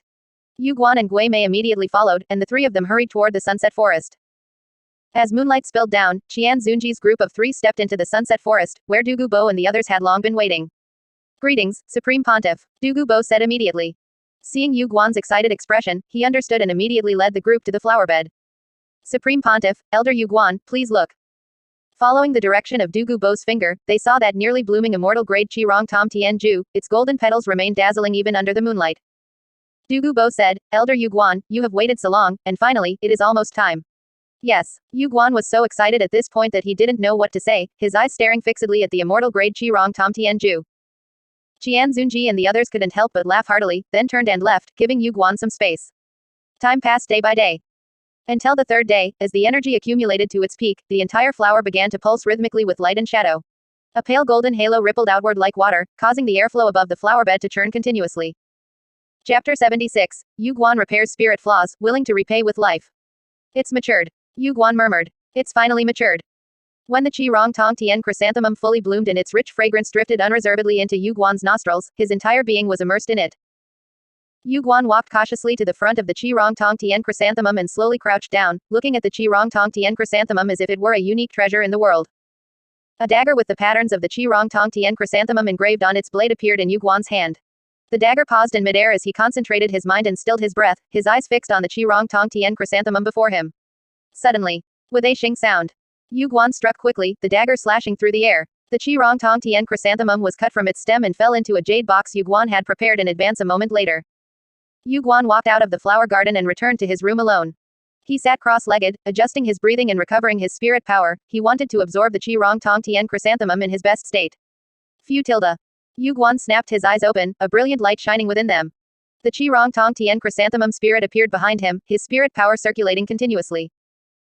At this moment, the Qirong Tong Tien chrysanthemum actively flew out of the jade box and floated in front of Yu Guan, echoing the Qirong Tong Tien chrysanthemum spirit behind him. Without any need for Yu Guan to actively guide it, the medicinal power of the Qirong Tong Tien chrysanthemum became entangled with Yu Guan's spirit power. At this time, Yu Guan's body trembled uncontrollably with excitement. That immortal-grade Qirong Tong Tien Ju erupted with a dazzling golden light. The rich medicinal power and energy shifted from a thin trickle to a torrential flood, forcefully pouring into Yu Guan's body. This massive, peerless energy instantly blended perfectly with Yu Guan's own spirit power. Following the trajectory of his spirit power, it flowed through his limbs and bones without any obstruction, finally merging into his Qirong Tong Tien chrysanthemum spirit, which was shimmering with the same light. The pure energy contained within the immortal herb was like golden lava, washing away the flaws left in the depths of Yu Guan's spirit origin from his early years. Every wash made the light of the Qirong Tong Tien chrysanthemum spirit purer and more condensed, the veins of the petals clearer, and the overall form more perfect. The medicinal power of the immortal herb was not a crude patch-up, but rather a perfect integration into the essence of the spirit, making Yu Guan's foundation more stable than ever before. The Qirong Tong Tien chrysanthemum immortal grade and Yu Guan's spirit shared the same origin. At this moment, the fusion was as natural as water flowing into a channel. Yu Guan could clearly sense the transformation occurring within his spirit. The aura of the Qirong Tong Tien chrysanthemum spirit became more ancient and profound. The edges of the petals seemed to be plated with a layer of tangible golden brilliance, emitting an indestructible, sharp intent that could pierce anything. This was the immortal-grade medicinal herb reshaping and sublimating his spirit's innate quality, compensating for its inherent flaws. Refreshing. Yu Guan couldn't help but praise aloud. He had dreamed of this feeling countless times, but those were only dreams, unreal and hollow. It was like someone who had never experienced love, they simply could not imagine the taste of it. The immortal-grade Qi Rong Tong Tianju gradually dissipated, fully merging into Yu Guan's spirit. When the two were completely fused, the flaws in Yu Guan's spirit were thoroughly repaired. The soul power level limit that had not budged for many years also began to crack at this time. A pure and massive surge of spirit power energy was fed back from the Qi Rong Tong Tian chrysanthemum spirit. The spirit power was like a surging river, breaking through that limit with unstoppable force. Rank 96. Rank 97. Rank 98. A powerful aura of spirit power erupted from Yu Guan's body. He was surrounded by brilliant golden light as the Qi Rong Tong Tian chrysanthemum spirit promoted to a top-tier plant-type spirit, its powerful pressure instantly enveloping the surroundings. Two beams of golden light shot from Yu Guan's eyes. Feeling the vast and thick spirit power within his body, he laughed heartily with joy. Ha ha ha ha ha. Ha ha ha ha. I, Yu Guan, have finally repaired my spirit's flaws and finally broken through rank 95. At this moment, Yu Guan's voice was no longer effeminate, but had become masculine and deep. Every moment, his body radiated an aura belonging solely to a man. When Qian Zunji and the others heard Yu Guan's current voice, they all looked at each other in surprise. They hadn't expected that repairing the spirit's flaws could also change Yu Guan's effeminate voice. The Qi Rong Tong Tian chrysanthemum has this effect too, Gui Mei murmured. Porcupinefish Du Luo walked quietly to Gui Mei's side and teased, what's wrong? Old ghost, you look a bit disappointed. Bullshit, how could Gui Mei not understand what Porcupinefish Du Luo meant? He immediately retorted, if you keep talking nonsense, I'll pull out every spine on your body. Porcupinefish Du Luo backed away with a laugh, old ghost is getting angry. Gui Mei shook his head helplessly. Because of their martial soul fusion skill, he and Yu Guan were very close. Combined with Yu Guan's effeminate voice and feminine behavior, not to mention the people of Spirit Hall, probably the entire continent thought there was something between him and Yu Guan. But he and Yu Guan were truly brothers. Who could have thought that the infamy of being called a sissy that Yu Guan had carried for so many years was actually caused by a spirit flaw? Yu Yuanjun and the others also found it difficult to hide the shock in their hearts. They hadn't expected that Qian Zunji would actually be willing to give the immortal-grade Qi Rong Tong Tianju to Yu Guan to help him repair his spirit's flaws. Such an immortal-grade medicinal herb would be extremely precious in any faction. In the past, Yu Yuanjun didn't take Yu Guan seriously at all. The only thing about Yu Guan and Gui Mei that could pose a threat to him was their martial soul fusion skill. But looking at him now, Yu Guan had repaired his spirit's flaws, and his spirit had directly promoted to a top-tier plant-type spirit, nearly on par with Yu Yuanjun's blue lightning tyrant dragon spirit. His soul power level had also directly soared. Now that Yu Guan stood before him, he could even feel a faint sense of pressure. A moment later, Yu Guan retracted his spirit and walked out of the room, a joyous smile overflowing on his face, his mouth unable to close. Supreme Pontiff, old ghost, everyone, I've really repaired my spirit's flaws. Yu Guan said loudly. Until now, Yu Guan still hadn't noticed the change in his voice, still immersed in the joy of repairing his spirit's flaws. Old ghost stepped forward and said, we all know. Chrysanthemum, haven't you noticed your voice has changed? It's no longer effeminate. What? Only then did Yu Guan notice the change in his voice, and his eyes widened even further. It's really changed, it's really changed. Yu Guan excitedly hugged old ghost. He had endured too much over the years. In the future, whoever dares call me a sissy again, I'll tear their mouth apart. Yu Guan said excitedly. I am a man. After a bout of excitement, Yu Guan knelt directly before Qian Zunji, his expression solemn. Supreme Pontiff, your great kindness is something Yu Guan will never forget. I have no way to thank you other than to repay you with my life. Chapter 77, Rewarding Merit, Distributing Immortal Herbs. Rise. This Pope is also very pleased that you could fix your spirit's flaws. Qian Zunji said.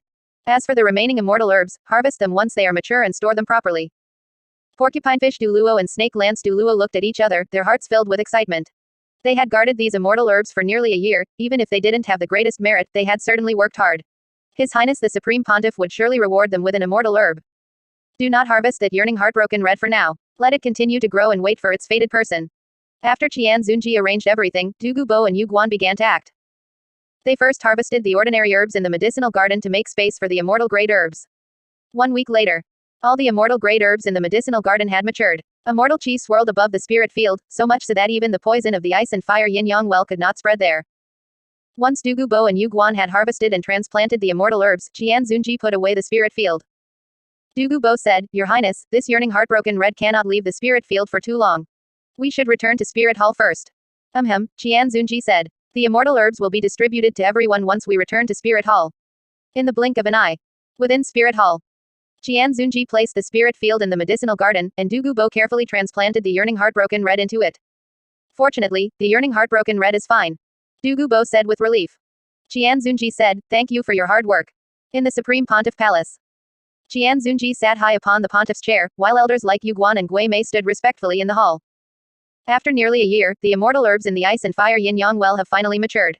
You all must be as happy as this pope. Since there is merit, rewards must be given accordingly. Du Gubo. Hearing his name, Du Gubo immediately stepped forward. Your Highness, your subordinate is here.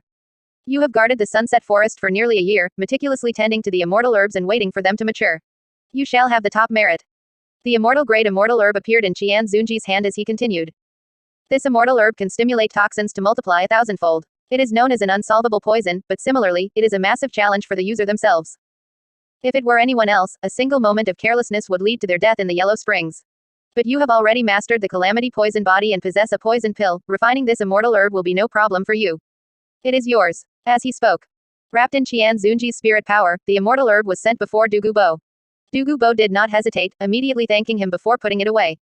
Thank you, Your Highness. Du Gubo said. Although Porcupinefish Du Luo looked at the immortal herb with envy, he also knew that Qian Zunji was right. To obtain a 100-fold increase in toxins, one had to have the life to handle it. Porcupinefish.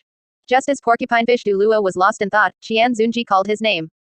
Your subordinate is here. Porcupinefish Du Luo immediately stepped forward, sounding excited. Qian Zunji said, you were with Du Gubo, guarding the immortal herbs in the sunset forest for nearly a year. Your contribution is indispensable. As he spoke, the ghost orchid immortal herb appeared in Qian Zunji's hand. This ghost orchid immortal herb can neutralize all poisons, forming a poison-proof domain. It can also grant immunity to the backlash of one's own toxins and allow for the stable absorption of external poisons. Its floral fragrance can also expand the range of poison mist, which happens to perfectly match your spirit and spirit ability. After absorbing it, you won't have to worry about suffering backlash from absorbing too much poisonous gas during battle. Therefore, this ghost orchid immortal herb is most suitable for you. When the ghost orchid immortal herb appeared before Porcupinefish Du Luo, his whole body trembled with excitement, and his eyes turned red. He had once thought that after staying in the sunset forest for a year, His Highness the Supreme Pontiff had forgotten him. Although he had comforted himself countless times that His Highness wouldn't forget, once such a thought arose, it would constantly plague his mind. Thank you, Your Highness. Porcupinefish Du Luo said immediately. Whether from the choice of immortal herb or the nature of their spirits, Porcupinefish Du Luo and Du Gubo had a relationship of mutual restraint. Of course, to a certain extent, they also complemented each other. Porcupinefish Du Luo could absorb an opponent's poisonous gas and condense it into powerful poison beads within his body to launch attacks, while Du Gubo could provide a continuous source of lethal poison. From this perspective, they were also a good pair of partners. Qian Zunji pulled out another immortal herb, the Narcissus Jade Muscle Bone. His gaze shifted rapidly between Snake Lance Du Luo and Gui Mei. Snake Lance Du Luo couldn't help but clench his fists nervously. Over the past year, he had consulted Du Gubo about the effects of these immortal herbs and understood that the only one likely to be useful to him was this Narcissus Jade Muscle Bone. How could he not be nervous at this moment? Snake Lance. Qian Zunji's gaze landed on Snake Lance Du Luo, who was overjoyed upon hearing his name. Your subordinate is here. Snake Lance Du Luo said. Qian Zunji smiled and said, you look very nervous. Yes, Your Highness. Snake Lance Du Luo's mouth felt a bit dry at this moment. With a wave of Qian Zunji's hand, the immortal grade Narcissus Jade Muscle Bone appeared before Snake Lance Du Luo. You were able to guard the immortal herbs in the sunset forest for a year without any complaints. This Narcissus Jade Muscle Bone is yours. It can nourish the tendons and supplement the bones, allowing qi to flow through the 8 extraordinary meridians, ensuring the continuous burst of your spirit abilities. Snake Lance Du Luo said excitedly, thank you, Your Highness. Qian Zunji's gaze fell on Gui Mei, and the 8-petaled immortal orchid appeared in his hand. Gui Mei, now only this 8-petaled immortal orchid remains for you to consume. Its medicinal effect is mild and lasting. After taking it, your spirit power recovery speed will significantly increase, and there is almost no risk during absorption. Although you have merged with the gate of the underworld, your spirit power purity has not increased. After taking the 8-petaled immortal orchid, the martial soul fusion skill between you and Yu Guan will last longer, and you will be the one controlling the field. The 8-petaled immortal orchid appeared before Gui Mei. This immortal herb seemed mediocre, as anyone could take it, but for the current Gui Mei, it was the most suitable. Yu Guan. Qian Zunji's voice rang out again. Yu Guan looked up in confusion. He didn't expect that he would still have an immortal herb to be distributed to him. You have just finished absorbing the Qi Rong Tong Tian Chrysanthemum, so this pope will no longer give you any other immortal herbs. Focus on stabilizing yourself. Yu Guan immediately said, yes, Your Highness. Yu Guan couldn't help but secretly sigh at his own greed. He had already consumed one immortal herb, how could he still hope to consume another? Alright, you may all leave. Prepare yourselves to absorb the immortal herbs and strengthen yourselves. Qian Zunji said directly. Du Gubo and the others immediately said, "Thank you, Your Highness. We shall take our leave." Chapter 78. Gui Mei absorbs the 8-petaled immortal orchid, the beginning of spirit mutation. After Yu Guan and the others left, Qian Zunji sat lazily on his pontiff's chair.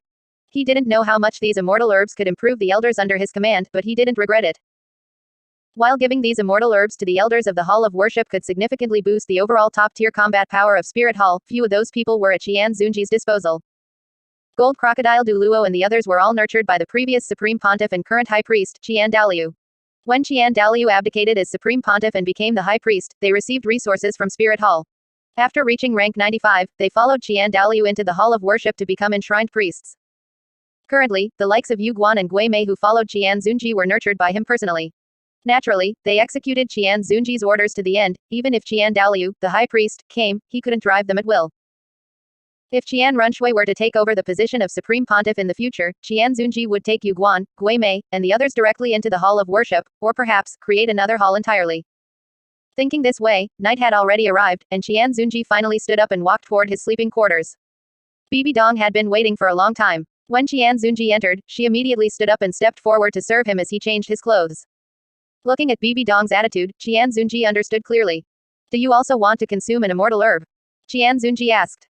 Bibi Dong immediately said, "Of course. Who wouldn't want to use an immortal herb?" Qian Zunji then said, "Most of the immortal herbs have already been distributed. Now only the octagonal mysterious ice grass, infernal delicate apricot, yearning heartbroken red, kiluo tulip, water seeing dew, and coxcomb phoenix sunflower remain. Among these, the remaining immortal herbs either have consumption restrictions or are highly toxic. There are almost none suitable for you." Hearing this, Bibi Dong immediately walked up to Qian Zunji. "Master, the elders under you all have one, I want one too. Among these, currently only the water seeing dew could be of some use to you. You are already a titled Du Luo, this slight increase in mental force is nothing more than a drop in the bucket for you." Qian Zunji pulled her into an embrace, his large hand slowly wandering over her graceful body. Bibi Dong's eyes instantly became blurred. Bibi Dong loved the scent on Qian Zunji too much now, she had already sunk deep into it. "Master." Bibi Dong murmured. "Then what about the yearning heartbroken red?" Qian Zunji looked at Bibi Dong with surprise. He hadn't expected her to actively ask about this particular immortal herb. Qian Zunji hadn't hidden the fact that immortal herbs were being cultivated in the Sunset Forest from Bibi Dong. She should have learned about the effects and restrictions of various immortal herbs during this time. Logically, she shouldn't have asked about the yearning heartbroken red at all. The yearning heartbroken red requires a person of supreme devotion and sincerity to have a chance at making it recognize a master. Moreover, failing to do so results in a backlash. Qian Zunji warned. "Do you believe you are devoted and sincere enough?" Facing Qian Zunji's words, Bibi Dong did not answer. Her eyes were blurred, and her whole body twisted constantly. It was unclear whether she lacked confidence or was completely lost in desire. Qian Zunji did not press further. He carried Bibi Dong to the bed, and the air filled with the sounds and sense of desire. Bibi Dong herself wasn't sure what her feelings for Qian Zunji were now, but her extreme possessiveness was real. She didn't know if this counted as being devoted and sincere, so she hesitated. But the problem was that once one hesitates, it is no longer supreme devotion, and they certainly cannot make the yearning heartbroken red recognize them as master. The next day, the sky was just beginning to brighten. Qian Zunji got up early. Standing before the sleeping quarters, he suddenly noticed a pretty figure in the dim light, looking up at the sun slowly appearing in the sky. This person was none other than N.A.N. "N.A.N, up so early?" Qian Zunji asked. N.A.N nodded. "I am waiting for the sun to rise." Qian Zunji didn't ask more. After all, he knew N.A.N was the incarnation of the Blue-Silver Emperor, it was normal for her to like sunlight. "Alright, then keep waiting. I'm heading to the Supreme Pontiff Palace first," Qian Zunji said with a smile.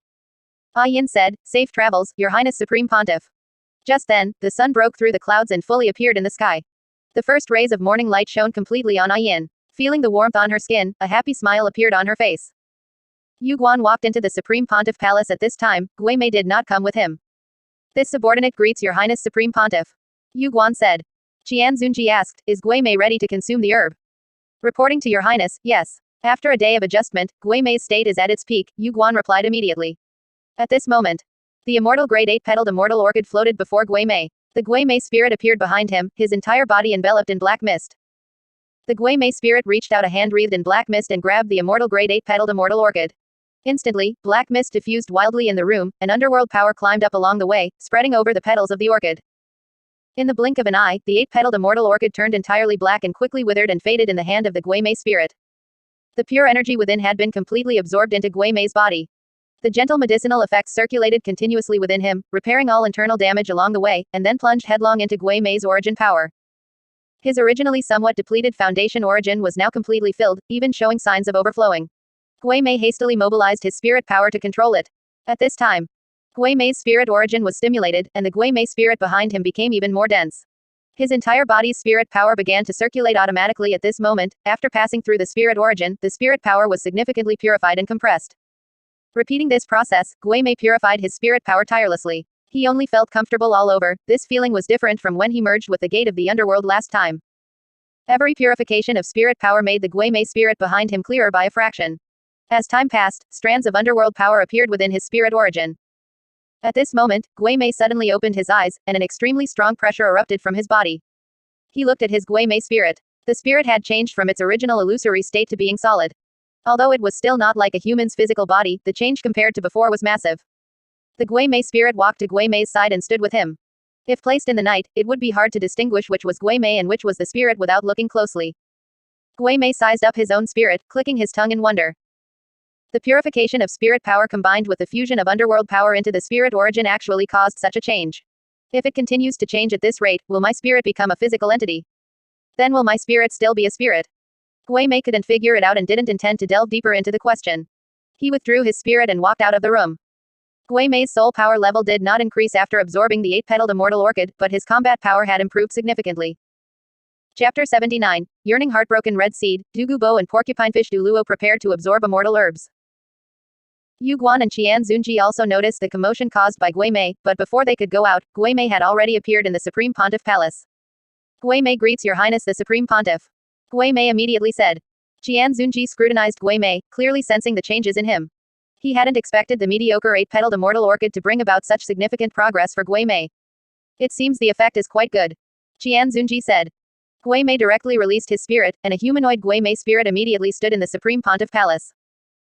Your Highness the Supreme Pontiff, while I was absorbing the 8-petaled immortal orchid, the underworld power also fused into my spirit origin, causing my spirit to mutate and become increasingly tangible. Gui Mei didn't need to say more. The moment his spirit appeared, Qian Zunji and Yu Guan both noticed this change. Qian Zunji couldn't help but walk down to observe Gui Mei's spirit up close. He reached out and found that his hand could still easily pass through without obstruction.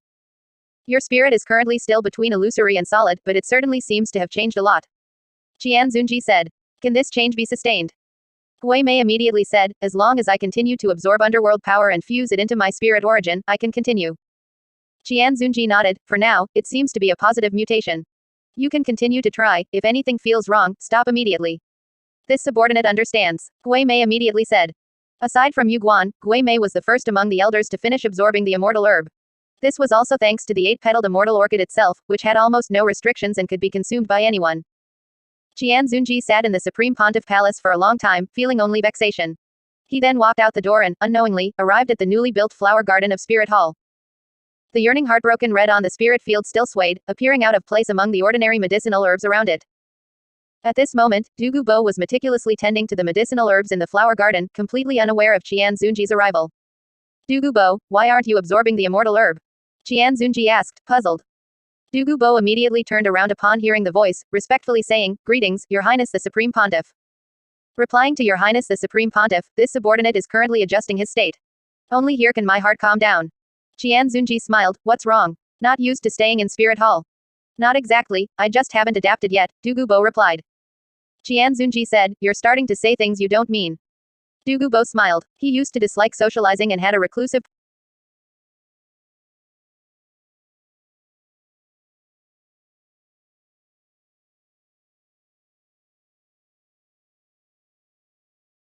Dugu Bo smiled. He used to dislike socializing and had a reclusive personality due to a spirit defect. Your Highness the Supreme Pontiff, I've always been a lone wolf, like a wild man in the deep mountains. But ever since joining Spirit Hall, I've met Elder Yu Guan, Elder Gui Mei, Elder Porcupinefish, and many others.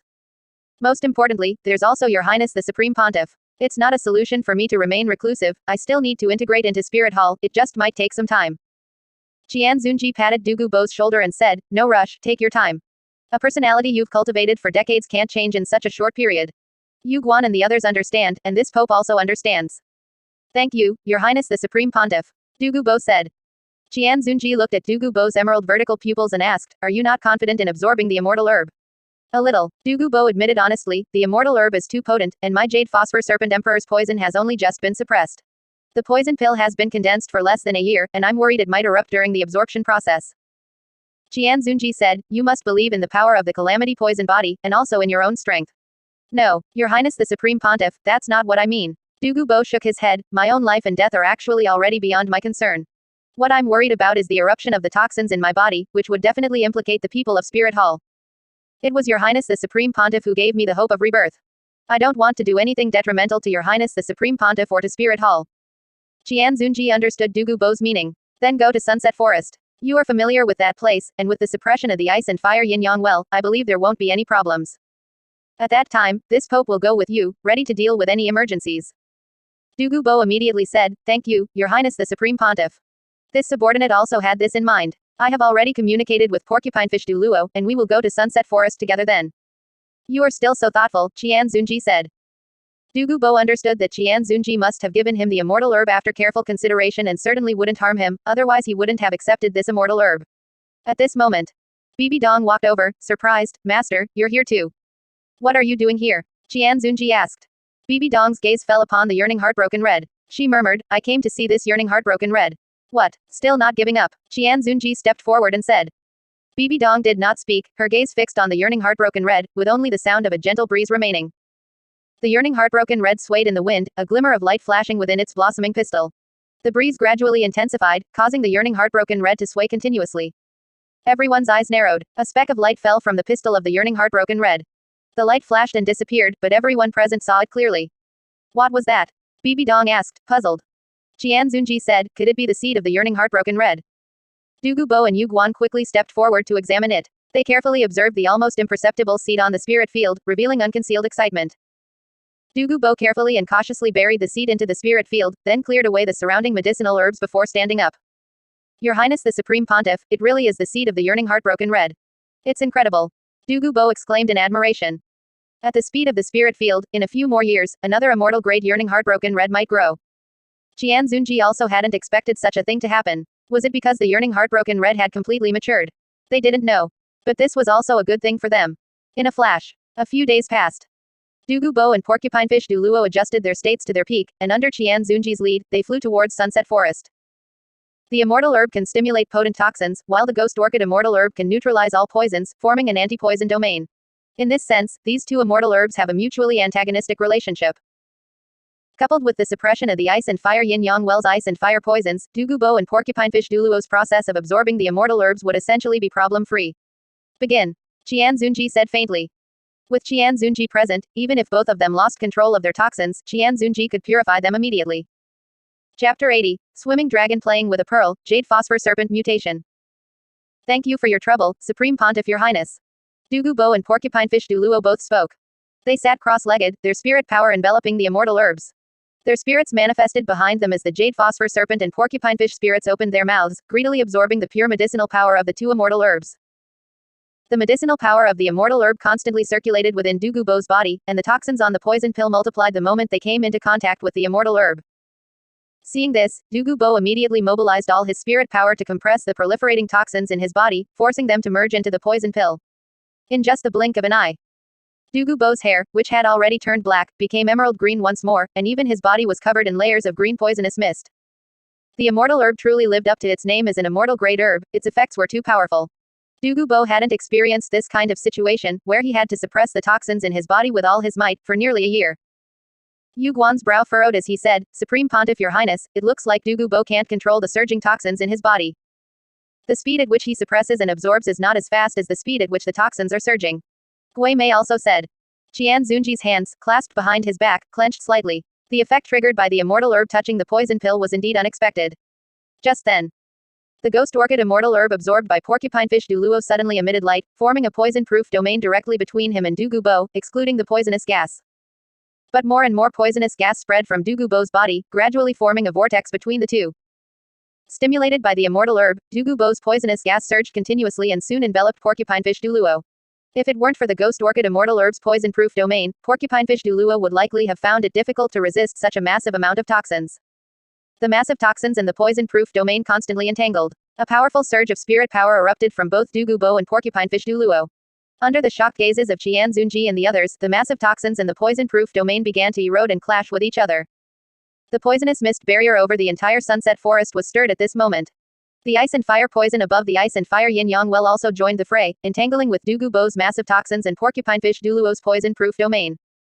The three parties fell into a strange balance amidst this mutual entanglement and conflict. No one dared to step forward and break it.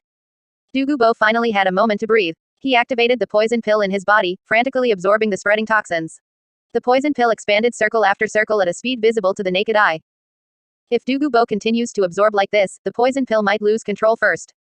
Qian Zunji said with a frown. Yu Guan immediately asked, how should we warn him? We cannot disturb him now. Qian Zunji said, trust that he will realize it himself. As expected. Before long, Dugu Bo discovered that the growing poison pill was compressing the spirit power in his body, even showing signs of spinning out of control. I can't let this continue. Dugu Bo muttered. He had to find a way to consume the toxins on the poison pill now. Suddenly, Dugu Bo snapped his eyes open, a green light shooting from his pupils shrouded in poisonous mist. Looking at his jade phosphor serpent spirit, an idea struck him. According to the records in the Calamity Poison Body Cultivation Manual, as long as his spirit absorbed enough toxins, there was a high probability it would evolve.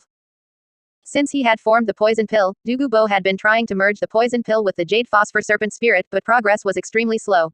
Given the current situation, Dugu Bo felt it was worth taking a gamble. He didn't want to waste such a great opportunity. In the past, such massive toxins would only lead to despair, but now, they were a heaven-sent opportunity for Dugu Bo. Jade phosphor serpent, swallow it for me. Dugu Bo suddenly gave a cold snort, and the jade phosphor serpent spirit in the air began to move with a roar. The jade phosphor serpent opened its bloody maw and frantically devoured the poisonous mist emanating from Dugu Bo. As a large amount of mist was digested, the scales on the jade phosphor serpent grew brighter, constantly emitting an eerie green light. Roar. The jade phosphor serpent roared continuously. It twisted its body, moving rapidly through the poisonous mist, and its speed of absorbing the mist increased. Soon, Dugu Bo's figure was revealed. At that moment, the balance maintained between Dugu Bo, Porcupinefish Duluo, and the ice and fire poison was broken, and the ice and fire poison began to spread toward Dugu Bo. The jade phosphor serpent roared incessantly, and the poison pill inside Dugu Bo suddenly emitted a violent green light, actually suppressing the ice and fire poison and the ghost orchid immortal herb's poison-proof domain. The ghost orchid immortal herb seemed to feel humiliated at this moment and emitted its final light, all of which merged into Porcupinefish Duluo's body, and even the ice and fire poison surrounded him. At this moment, the three parties fell into a strange balance once again. But Dugu Bo and Porcupinefish Duluo had no time to worry about that now, both of their spirits were undergoing changes. The first movement came from Dugu Bo's side. As if it had a mind of its own, the poison pill slowly flew out of Dugu Bo's body and floated before the jade phosphor serpent. Hiss. The jade phosphor serpent spirit looked at the glowing poison pill before it and made greedy sounds. Poisonous mist constantly emanated from the huge poison pill and was absorbed by the jade phosphor serpent spirit. The poison pill flew rapidly through the mist, with the jade phosphor serpent chasing after it, flying and tumbling. This scene, why does it remind me of a swimming dragon playing with a pearl? Gui Mei couldn't help but say as he watched the glowing poison pill and the jade phosphor serpent appearing and disappearing in the poisonous mist. Yu Guan agreed, I feel the same way. The three, including Qian Zunji, watched the jade phosphor serpent tumbling in the poisonous mist. Every time it merged into the mist and reappeared, subtle changes seemed to occur on its body. Roar. The jade phosphor serpent suddenly let out an angry roar and emerged from the poisonous mist once again. Holy crap, look.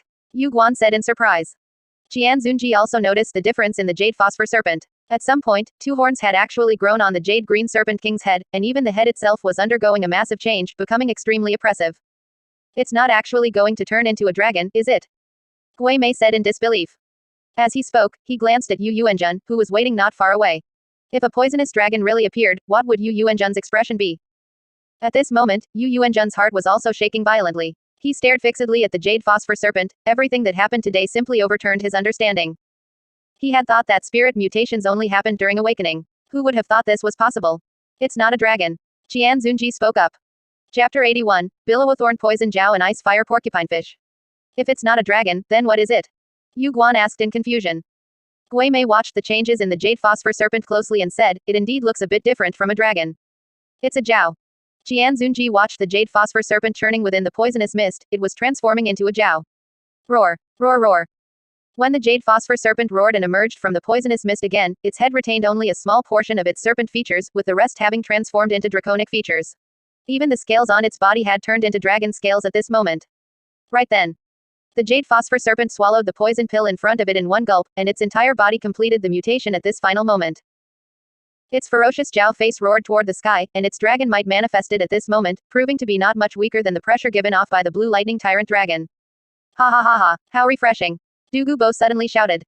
The jade phosphor serpent, no, it should be called the billowathorn poison Jiao now. The billowathorn poison Jiao flew through the air for a moment before diving into Dugubo's body. Dugubo's aura rose rapidly at this moment, reaching a breakthrough to rank 95 in the blink of an eye. Dugubo stood up instantly, his pressure permeating the surroundings. He felt comfortable all over, and the immortal herb had been completely absorbed by now. Congratulations. Elder Dugu's spirit not only safely absorbed the immortal herb but also evolved.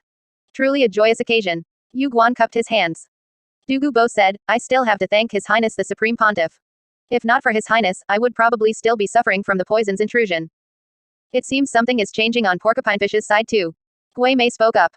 Everyone immediately looked toward Porcupinefish Duluo. The ice and fire poison of the ice and fire yin-yang well surrounded him, but because he had absorbed the ghost orchid immortal herb, he was temporarily resisting the ice and fire poison. Coupled with the pressure emitted by Dugubo's spirit purification just now, it forcibly suppressed the ice and fire poison, causing it to cluster together continuously. They saw Porcupinefish Duluo's spirit violently absorbing the ice and fire poison, and the spirit's body was also constantly expanding. At the same time, Porcupinefish Duluo's body suddenly became distinctly divided, one half was surrounded by flames, while the other half was frozen by ice. Not good. Qian Zunji instantly appeared beside Porcupinefish Duluo, his six-winged angel martial soul appearing immediately as holy light shone forth. Originally, in Qian Zunji's view, the process of Dugubo absorbing the immortal herb would be more dangerous, but he hadn't expected that under various changes, it would be Porcupinefish Duluo who fell into danger. Your Highness the Supreme Pontiff. Porcupinefish Duluo's voice came through, it wasn't as weak as imagined, as the ghost orchid immortal herb was still exerting its power. Qian Zunji said, calm your mind and focus, I will help you. With that, Qian Zunji urged his entire spirit power into Porcupinefish Duluo's body, finding the mass of energy from the ghost orchid immortal herb within the body permeated by ice and fire poison, and guided the ghost orchid immortal herb toward the Porcupinefish spirit.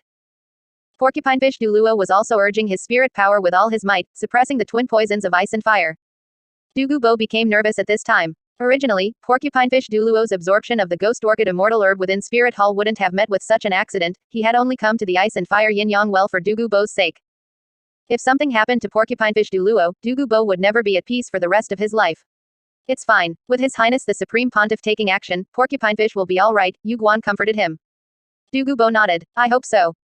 Gui Mei smiled and said, you've stayed in the Sunset Forest for too long and don't know that His Highness's current strength can no longer be described as Marilla strong. I even feel that His Highness the Supreme Pontiff is no longer from the same world as us. Yu Guan added. As the words fell, a golden light flashed, and the six-winged angel martial soul behind Qian Zunji cleared the surrounding poisonous mist with a wave of its hand. The twin poisons of ice and fire on Porcupinefish Duluo's body dissipated at a speed visible to the naked eye. The twin poisons of ice and fire were all forced into the Porcupinefish spirit by Qian Zunji and Porcupinefish Duluo. At this moment, the Porcupinefish spirit was half fiery red and half icy cold, emitting an unusual aura. If only these twin poisons of ice and fire could be retained. Porcupinefish Duluo murmured. Qian Zunji looked at the ghost orchid immortal herb inside the Porcupinefish spirit's belly, then looked at the ice and fire yin-yang well, and then spoke. Porcupinefish, I have an idea, it just depends on whether you want to try it. Porcupinefish Duluo asked in confusion, please speak, Your Highness. Qian Zunji said, I will use the ghost orchid immortal herb as the center to help you absorb the ice and fire poison. Good, I am willing to try. Porcupinefish Duluo said without the slightest hesitation.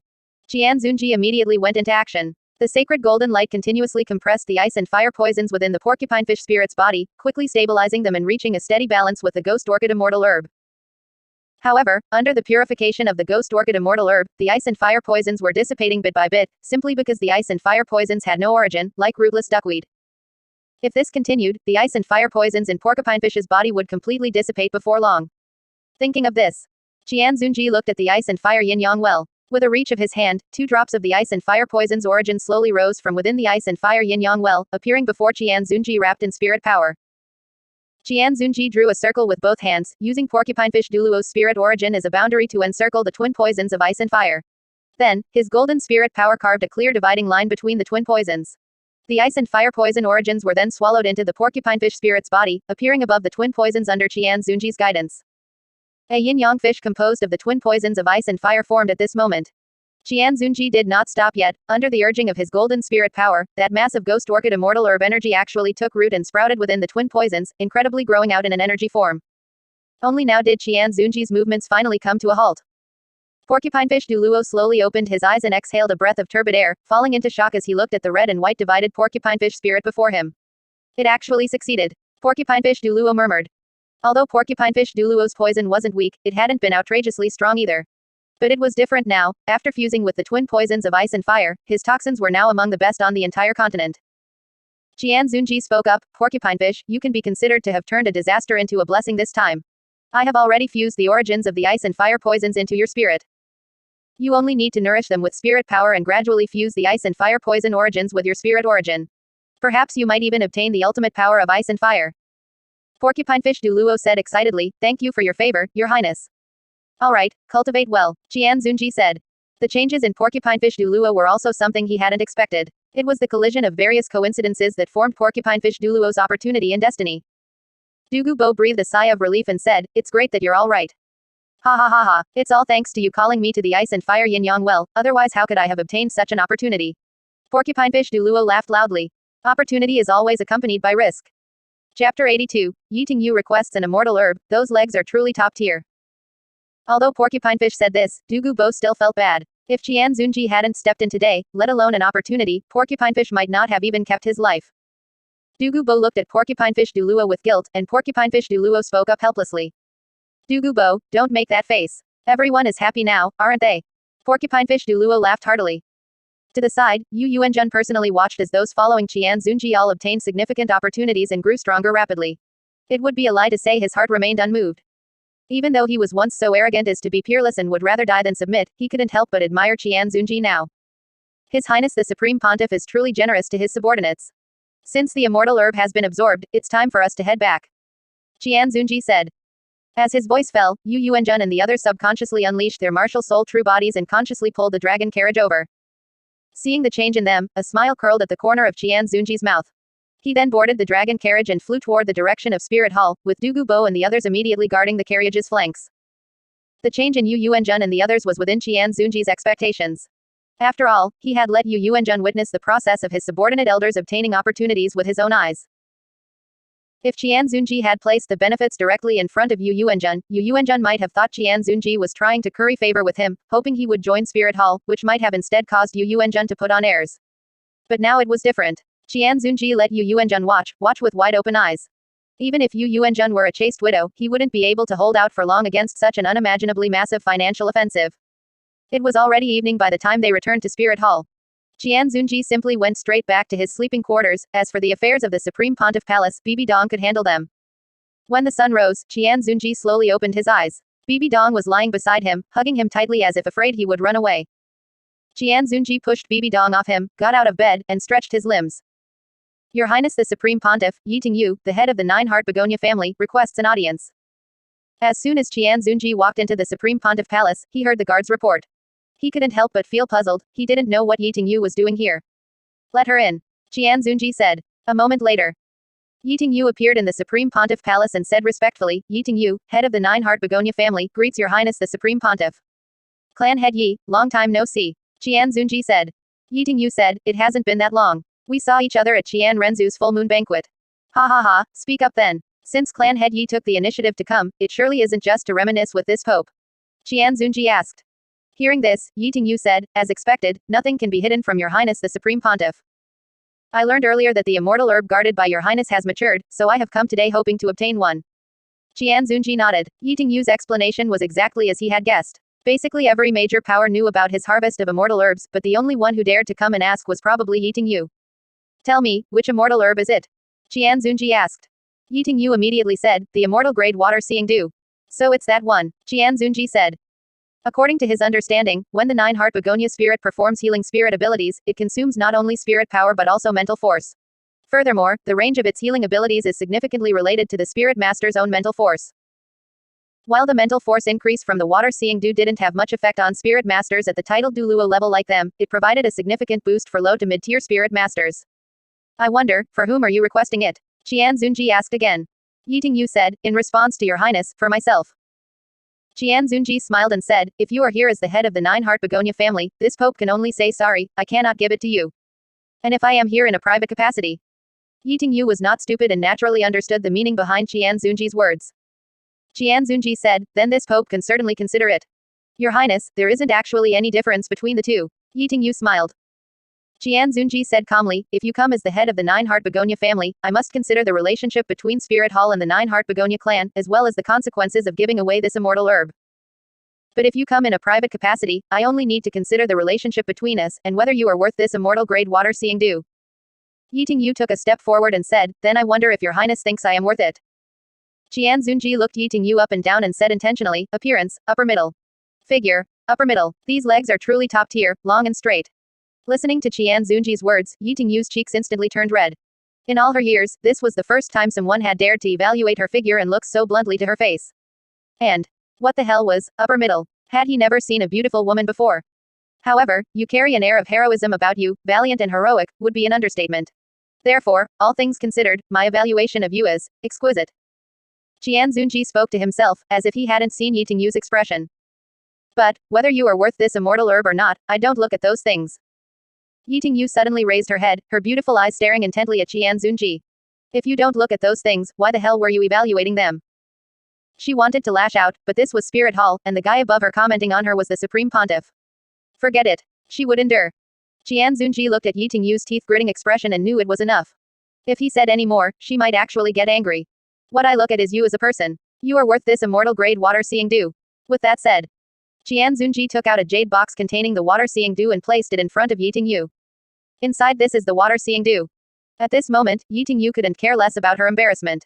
She immediately stood up and said, thank you, your highness. I shall take my leave. Hey, the water-seeing dew cannot be consumed whole, Jian Zunji said to Yiting Yu's retreating back. But looking at Yiting Yu's hurried departure, it didn't seem like she heard him. Jian Zunji shook his head and said, I hope nothing goes wrong. At this moment, how could Yiting Yu care about what Jian Zunji said? Holding the jade box, her mind was filled with Jian Zunji's evaluation of her. Upper middle, upper middle. Yiting Yu gritted her teeth. You ignorant fellow. Yiting Yu sat in the carriage heading back, her gaze involuntarily drifting to her own straight, slender legs. She murmured, at least you have some taste. I don't know how many men have been infatuated with these legs of mine. HMPH. Yiting Yu gave a light snort, and only then did she remember what Jian Zunji said before she left. What was the last thing he said? To consume it whole. Chapter 83, Tang Hao's amnesia, Yiting Yu's mental force spirals out of control. It seems I was reminded to consume the whole plant. Yiting Yu murmured. Meanwhile, in an unnamed village in a corner of the continent, a little girl suddenly rushed out of a house, shouting repeatedly. Big sister, that dead man has come back to life. The little girl's voice was very loud, and it quickly attracted the surrounding people. The little girl's older sister immediately ran over and said helplessly, how many times have I told you? That man isn't dead, he's just in a coma from being too badly injured. Is there any difference between that and being dead? The little girl asked innocently. The older sister shook her head and walked into the room. Looking at the man on the bed, she couldn't help but feel that he was truly resilient. How do you feel? The older sister asked. The man lying on the bed opened his mouth, but not a single word came out. He wanted to get up, but he couldn't feel his hands or feet. If Jian Zunji were here, he would definitely recognize this person as Tang Hao. The older sister smiled and said, thirsty, aren't you? I'll pour you a cup of water. After a cup of water, Tang Hao finally spoke, where is this? On the edge of the Heaven Do Empire, bordering the Star Luo Empire. The older sister said, our little mountain village has no name. Tang Hao looked around in confusion. After a long time, he asked, who am I? Do we know each other?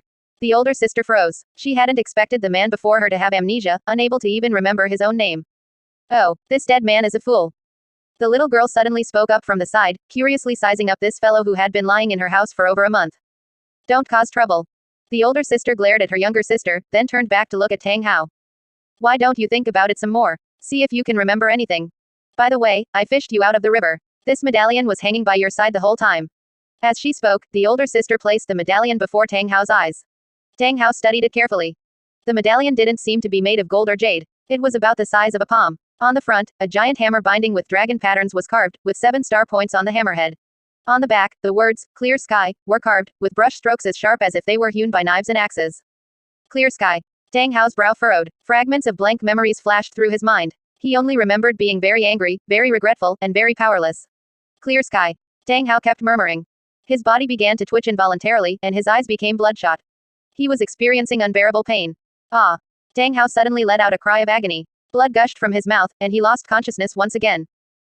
The two sisters in the room were frozen in place by the scene, only reacting after a long while. The older sister immediately said, little sister, quickly go and fetch the doctor. A long time later. After the doctor finished examining Tang Hao, he said, this young man's body is severely injured. It's already a miracle that he's still breathing. His bones are broken throughout his body, and his internal organs are seriously damaged. Unless a miracle occurs, I'm afraid he'll be bedridden for the rest of his life. As he spoke, the doctor stood up, sat down at a nearby square table, and took out a brush and paper to start writing. I'll prescribe some medicine for you. Keep giving it to him for now. Whether it works or not will depend on his luck. Before leaving, the doctor said earnestly, girl, it's already hard enough for you to live with your little sister. Now, taking on such a burden, you saved him from the river and have looked after him for over a month. You've done enough. Think it over carefully yourself. After saying this, the doctor sighed, slung his small medicine box over his shoulder, and left. The older sister immediately chased after him. Dr. Grandpa, you haven't collected your fee yet. The doctor waved his hand from a distance and then walked away quickly. Back in the room, the younger sister was still observing Tang Hao on the bed. She asked her sister curiously, Big sister, is he going to be unconscious for another month this time? I don't know, the older sister said. Then what will happen to him in the future? The younger sister asked again. I don't know, the older sister replied again. Late at night, violent coughing sounds came from Tang Hao's room. The older sister immediately went to take care of him, pouring out basin after basin of blood. Big sister, he's not going to die, is he? The younger sister asked, puzzled. The older sister immediately said, hurry, get another basin of hot water. Oh, the younger sister responded, picking up the basin and walking out. The next day, Tang Hao opened his eyes again. He turned his head with difficulty to look at the girl who had fallen asleep leaning against the bed, feeling very grateful in his heart. Just then, the older sister woke up and said in pleasant surprise, you're awake. Are you thirsty? Thank you for saving me, Tang Hao said slowly. Although he had lost consciousness again yesterday, his mind had remained somewhat clear, and he had been able to hear the conversation between the sister and the doctor. The older sister smiled and said, you're welcome. It's just that you might spend the rest of your life. I won't. Tang Hao said immediately. It won't take even half a year before I can get out of bed and move around. The older sister looked at Tang Hao in surprise. How are you so sure? Are you a doctor? No, Tang Hao said. I don't know why I'm so sure either.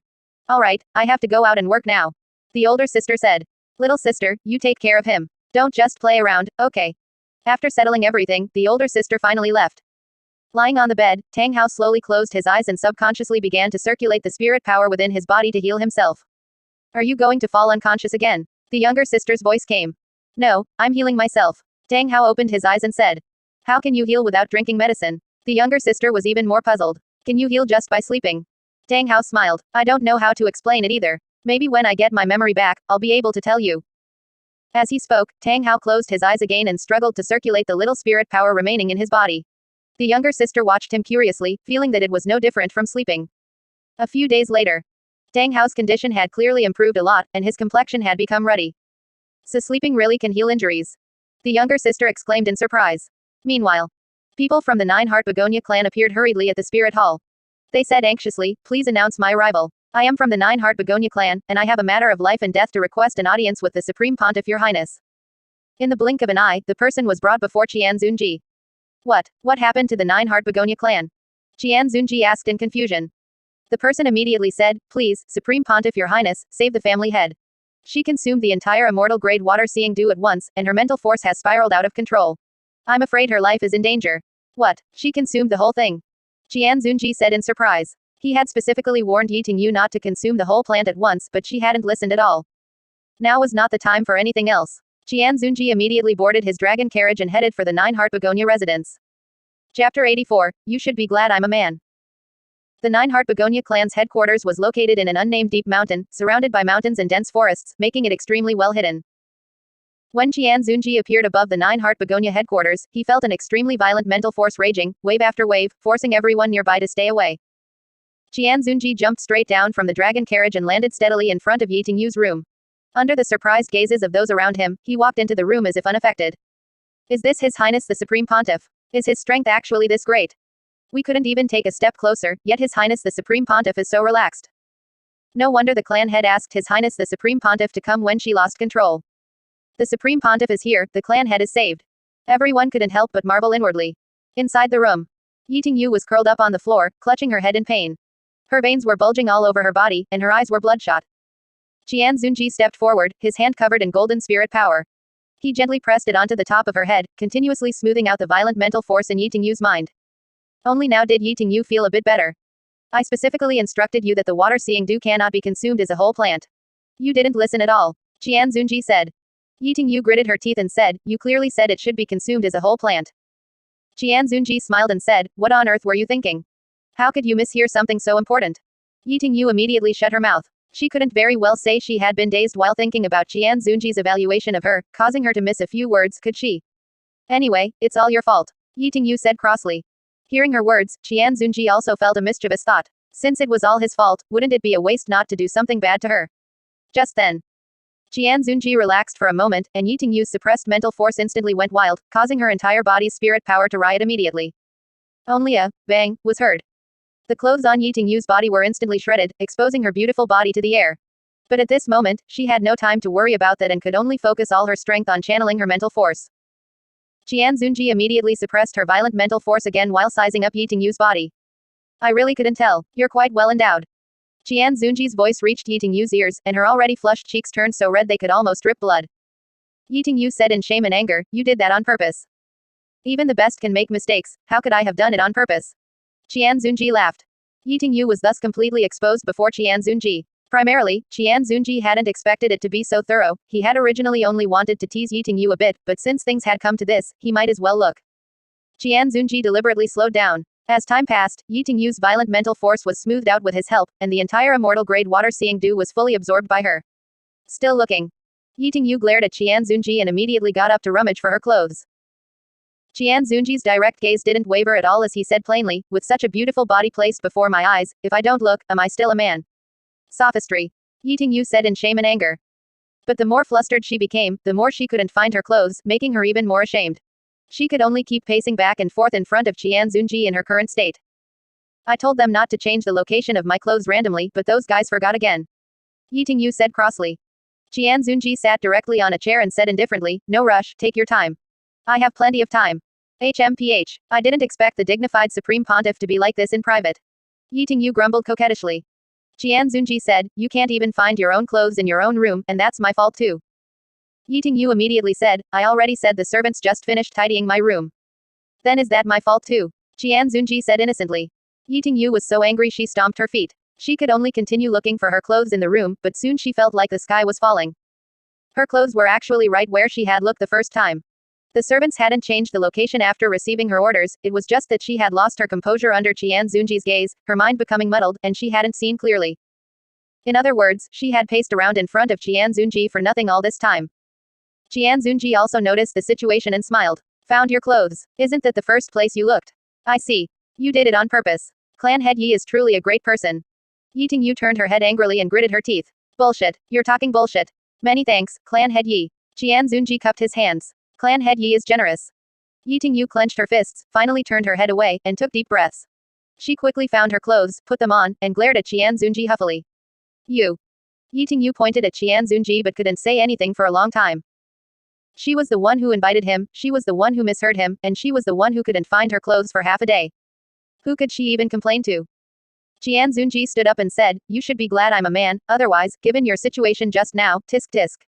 You're not allowed to mention it again. Yiting Yu stomped her feet in anxiety. From childhood to adulthood, this was the first time someone had looked at her so directly, and the key was that this person was acting smug after getting a bargain. This is mortifying. Qian Zunji nodded. Since you're fine now, I'll be leaving. Yiting Yu took several deep breaths to calm her emotions and forcibly suppressed what had just happened. I'll see you out. The room door opened, and the people from the Nine-Heart Begonia clan waiting outside immediately stepped forward. Seeing Yiting Yu walk out intact, they all breathed a sigh of relief. It's great that you're okay, clan head. Yes, clan head, you really scared us to death.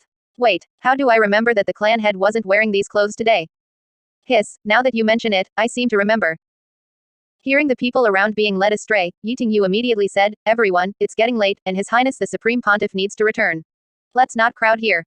It wasn't until the crowd dispersed that Yiting Yu relaxed. In front of the dragon carriage.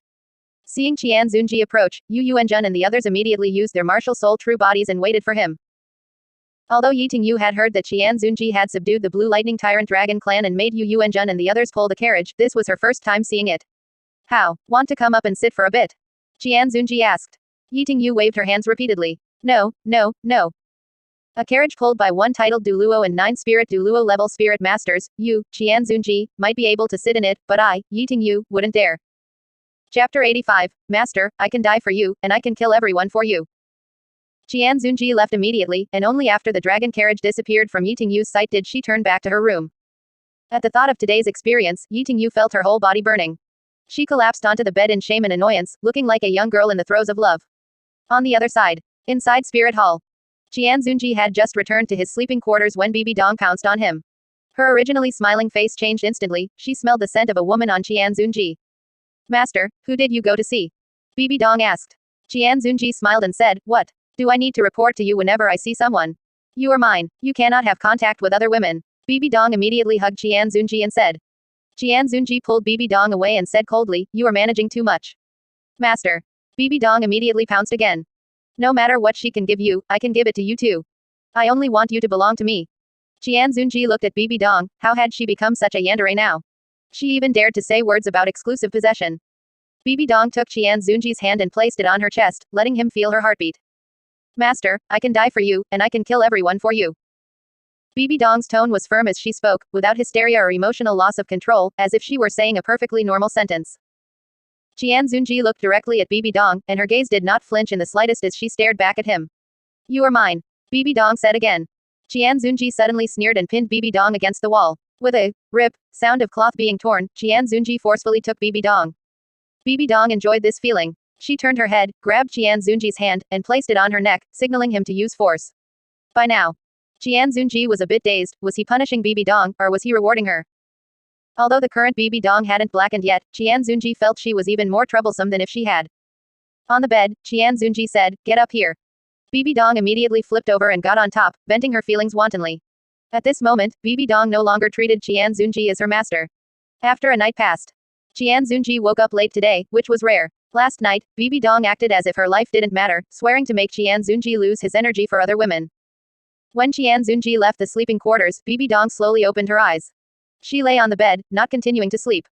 First there was Qian Runshui, then N.A.N, and now there was a Yiting. Bibi Dong felt that her master was going to be divided up by these women.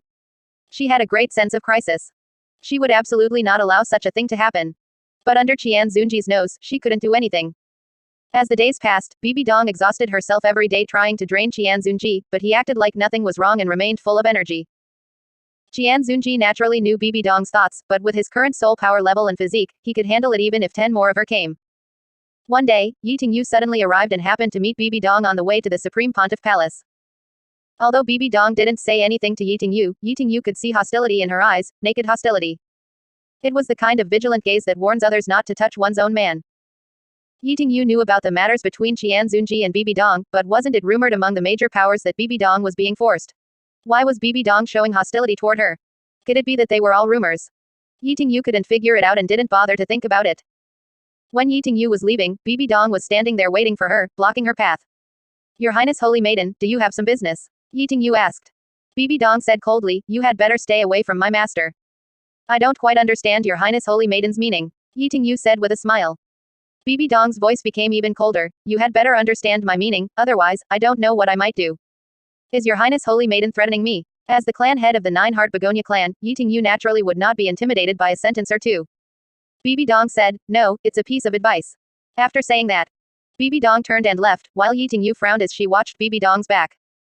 Yiting could feel the killing intent in Bibi Dong's tone, but she was no pushover either. If you want me to stay away from Qian Zunji, I simply won't. I want to see what you can do to me. From then on, the frequency of Yiting visits to Spirit Hall became even more frequent, almost reaching the point of coming every day. Seeing Yiting behavior, Bibi Dong's expression became even colder. She wished she could kill Yiting immediately. Qian Zunji belonged to her, Bibi Dong. This day, just as Yiting was planning to leave, she saw Bibi Dong walking toward the Supreme Pontiff Palace. She immediately had an idea and sat directly on Qian Zunji's lap, acting very intimately. Qian Zunji didn't care about anything else and immediately got hands-on. Since you've thrown yourself into my arms, why should I act reserved? Just as Qian Zunji was becoming more and more unscrupulous, Yiting grabbed his hand and stopped him. What are you doing? You were so proactive, I can't neglect you, Qian Zunji said. Yiting was now red to the ears. Didn't we agree? Just to intentionally cheat Bibi Dong, how can you take an inch and want a mile? Trust me, Bibi Dong will be even more life-chi seeing this scene. As Qian Zunji spoke, he broke free from Yiting restraint and directly began climbing the peaks. This scene was clearly and completely seen by Bibi Dong. Sure enough, Bibi Dong's gaze became even more life-chi. She clenched her fists tightly, her teeth grinding with a clicking sound. Bibi Dong stepped forward and said coldly, get up. At this moment, Yiting was in no mood to pay attention to Bibi Dong. The moment Qian Zunji made his move, her head felt as if it had exploded, and her perception of the outside world instantly dropped to its lowest.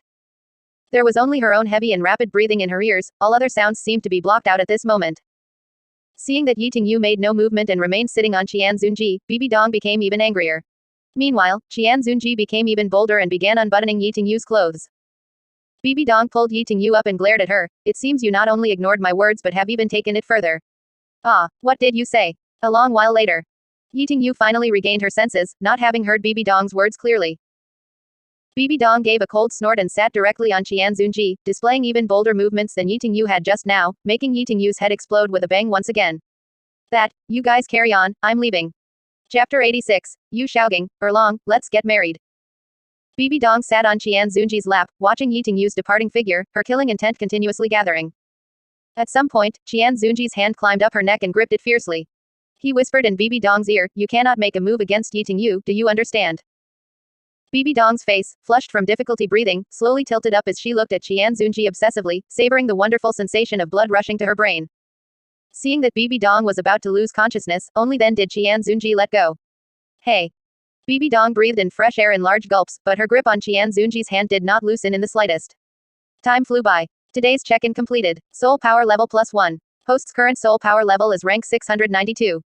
Congratulations to the host for checking in for 600 consecutive days.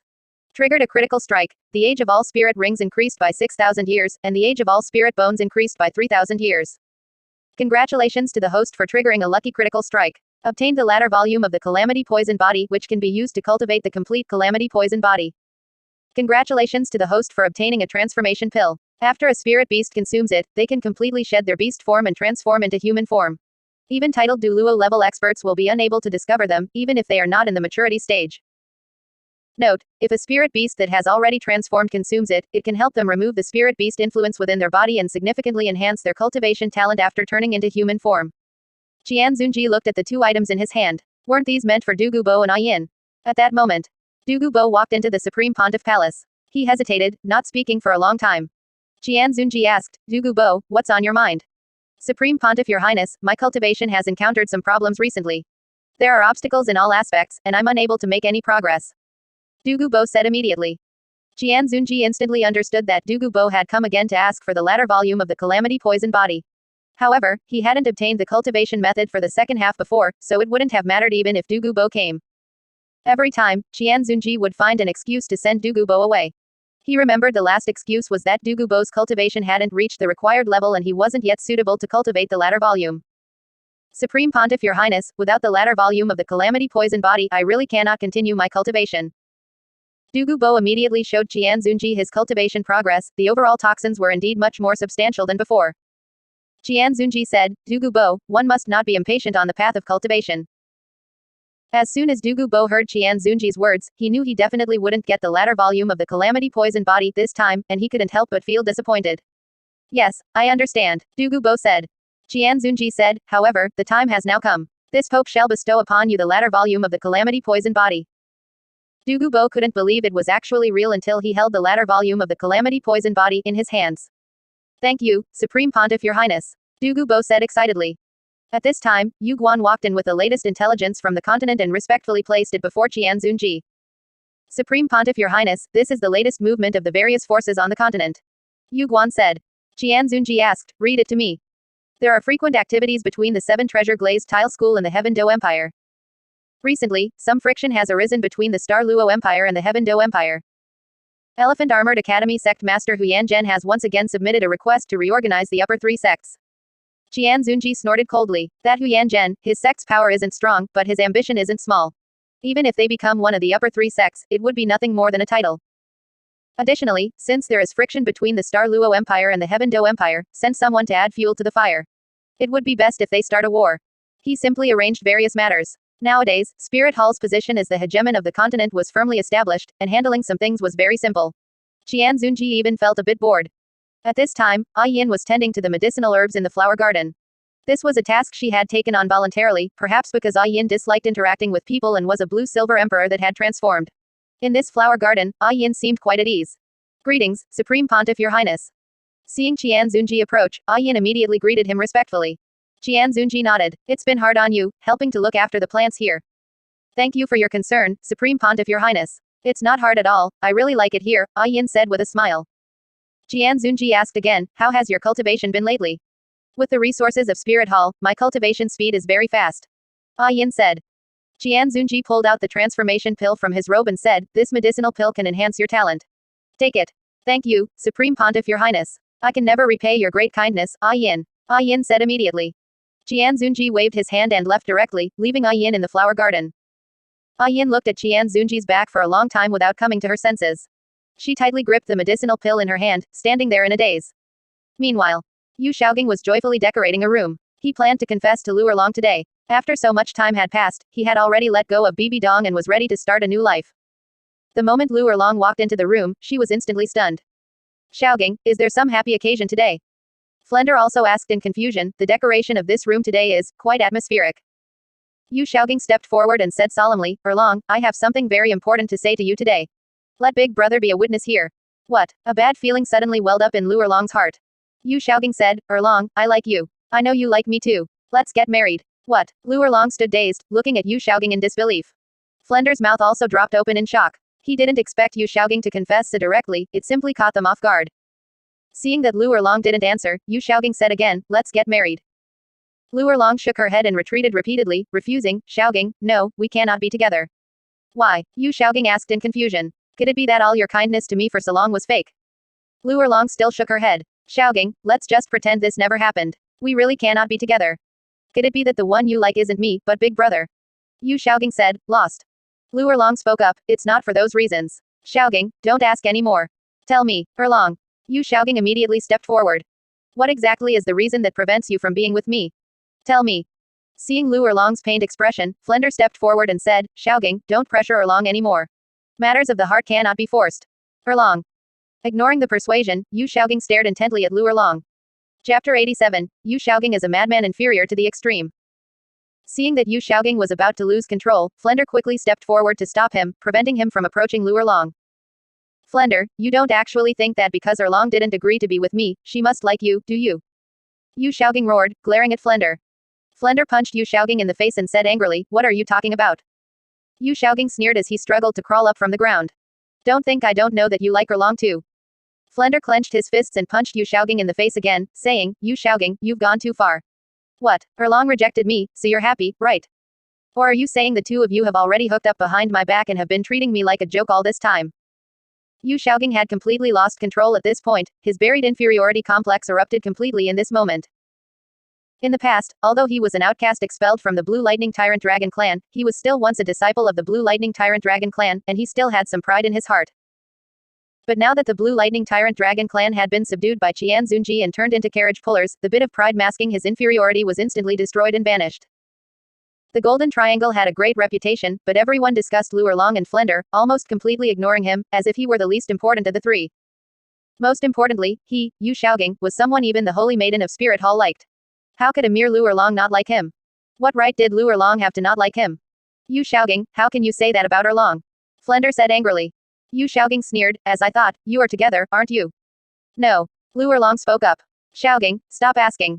Yu Xiaogang said, no. Who are you kidding? Look at the two of you, acting like a pair of adulterers. I'm disgusted. You bastard. Flender punched Yu Xiaogang down again, not holding back at all. The things Yu Xiaogang said were too foul, too heartbreaking. Yu Xiaogang wanted to resist, but how could he be a match for Flender? Could a guy who could never reach level 30 in his life have any power to resist? Stop it, both of you. Lu Erlong shouted. Only then could Yu Xiaogang crawl up from the ground, looking extremely pathetic. Flender also calmed down, but he would not forgive Yu Xiaogang for what he had said. Yu Xiaogang spat out a mouthful of blood resentfully and said coldly, from today on, the Golden Triangle is disbanded. Xiaogang. Lu Erlong's eyes were red. She had originally thought she and Yu Xiaogang were two people sharing a similar fate, one an illegitimate daughter, the other abandoned by his family. But Lu Erlong had ignored the deep-seated inferiority in Yu Xiaogang's heart, or rather, she had underestimated it. Yu Xiaogang said coldly, I wish you a long life together and many children. Actually, we are cousins. Lu Erlong finally spoke the truth she was unwilling to reveal, because she didn't want to see Flender and Yu Xiaogang break apart. What? Yu Xiaogang was instantly stunned, his face full of disbelief. How is that possible? Lu Erlong said, Xiaogang, don't blame Boss Fu. I was the one who told him not to tell you. Actually, my father is Yu Luomian of the Blue Lightning Tyrant Dragon Clan. He tricked my mother into bed, but because of the clan's views, he wouldn't acknowledge my mother's or my existence. So, I took my mother's surname. Yu Xiaogang was struck as if by lightning, standing frozen in place. After a long time, a look of realization appeared on his face. Hey. Ha ha ha ha ha. Lu Erlong, you don't need to use such a clumsy lie to deceive me. Lu Erlong exhaled deeply. I'm not lying to you. It's all true. You, when did you find out? Yu Xiaogang pressed. Lu Erlong said, when the rumors about you and Bibi Dong were spreading like wildfire across the continent. You knew that long ago, so why didn't you tell me? Yu Xiaogang instantly went frantic. Was it fun watching me make a fool of myself? Lu Erlong never expected Yu Xiaogang to think of her this way. She explained, I was afraid of hurting you. And at that time, my emotions were very unstable. So you were pitying me? Yu Xiaogang suddenly said. He stood there, panting heavily. He had originally thought Lu Erlong liked him, which was why she took care of him everywhere, and he had enjoyed that care and feeling. Now Lu Erlong was saying she only took care of him because they were cousins. Moreover, Lu Erlong was just an illegitimate daughter. He, Yu Xiaogang, was a legitimate son of the clan. A legitimate son. Xiaogang, I just felt we shared a similar fate. Being out in the world, we should look after each other. Lu Erlong explained. Yu Xiaogang sneered, that's still pitying me. I, Yu Xiaogang, don't need your pity, and I don't need your charity. After saying that, Yu Xiaogang gritted his teeth and turned to walk out of the small courtyard. He was very angry. He had thought that everything he had now was earned through his own hard work, but it turned out to be charity from others. It really was just like what others on the continent said, Lu Erlong and Flender were pitying him. They were all lying to him. Everyone was lying to him. Yu Xiaogang suddenly stopped and roared at the sky, even by myself, I, Yu Xiaogang, can become famous across the continent. In the courtyard. Lu Erlong watched Yu Xiaogang's departing back, feeling a bit of pain in her heart, but also a sense of relief. Flender stepped forward and said, Erlong, don't mind him. Yu Xiaogang is just a madman who is inferior to the extreme. Big brother, I'm sorry. It's all my fault, Lu Erlong said. Flender shook his head and kept comforting Lu Erlong. The next day. When Flender intended to call Lu Erlong to get up for a meal, he noticed that there was no one in Lu Erlong's room. He pushed the door open and saw a parting letter Lu Erlong had left for him on the table. Erlong, you left just like that without even saying a word. Flender sighed. He looked at the courtyard, the once golden triangle had collapsed overnight. He returned to his own room, packed his things, took a deep look at the courtyard, and then turned to leave. The breakfast Flender had prepared was still on the table, steaming hot, but now there was no one to eat it. He didn't go looking for Lu Erlong, this was also what she wanted. They both needed time and distance to cool down. Flender walked along the road, feeling very lost. He didn't know what he should do next, nor did he know where to go. In the future, I want to establish a Spirit Master Academy specifically to train commoner Spirit Masters. Lu Erlong's past words suddenly echoed in Flender's mind. His eyes instantly lit up, he had found what he was going to do next. Establish a commoner academy. For himself, and also for Lu Erlong. Chapter 88, Bibi Dong kills Yin. Daddy. Qian Runshui stood holding the cradle. Seeing Qian Zunji, she immediately smiled and spat out two indistinct words. Qian Zunji immediately stepped forward, picked her up, and said dotingly, Our Shui can stand up by herself now. So amazing. Daddy. Qian Runshui laughed happily in Qian Zunji's arms. Unfortunately, she could only say two simple words right now, and then she kept giggling nonstop. Bibi Dong sat to the side, watching Qian Runshui in Qian Zunji's arms, unable to help but roll her eyes. She was just a little brat, yet she was laughing so happily. But the more she looked at Qian Runshui and the two of them, the more irritated Bibi Dong felt. She felt that her Qian Zunji had been snatched away by Qian Runshui. Damn it. Just then. Thank you for the grace of His Holiness the Pope. I have already taken the form transformation pill, and it is very useful. Yin walked over and said. Golden light flashed in Qian Zunji's eyes as he looked Yin up and down. Previously, he could still see traces of the blue-silver emperor on Yin, but now, looking again, Yin had become a complete human. Congratulations. Do you feel any discomfort in your body? Qian Zunji asked. Yin shook her head. No, I feel great. Hug. Qian Runshui opened her arms towards Yin, her soft voice sounding between the two of them.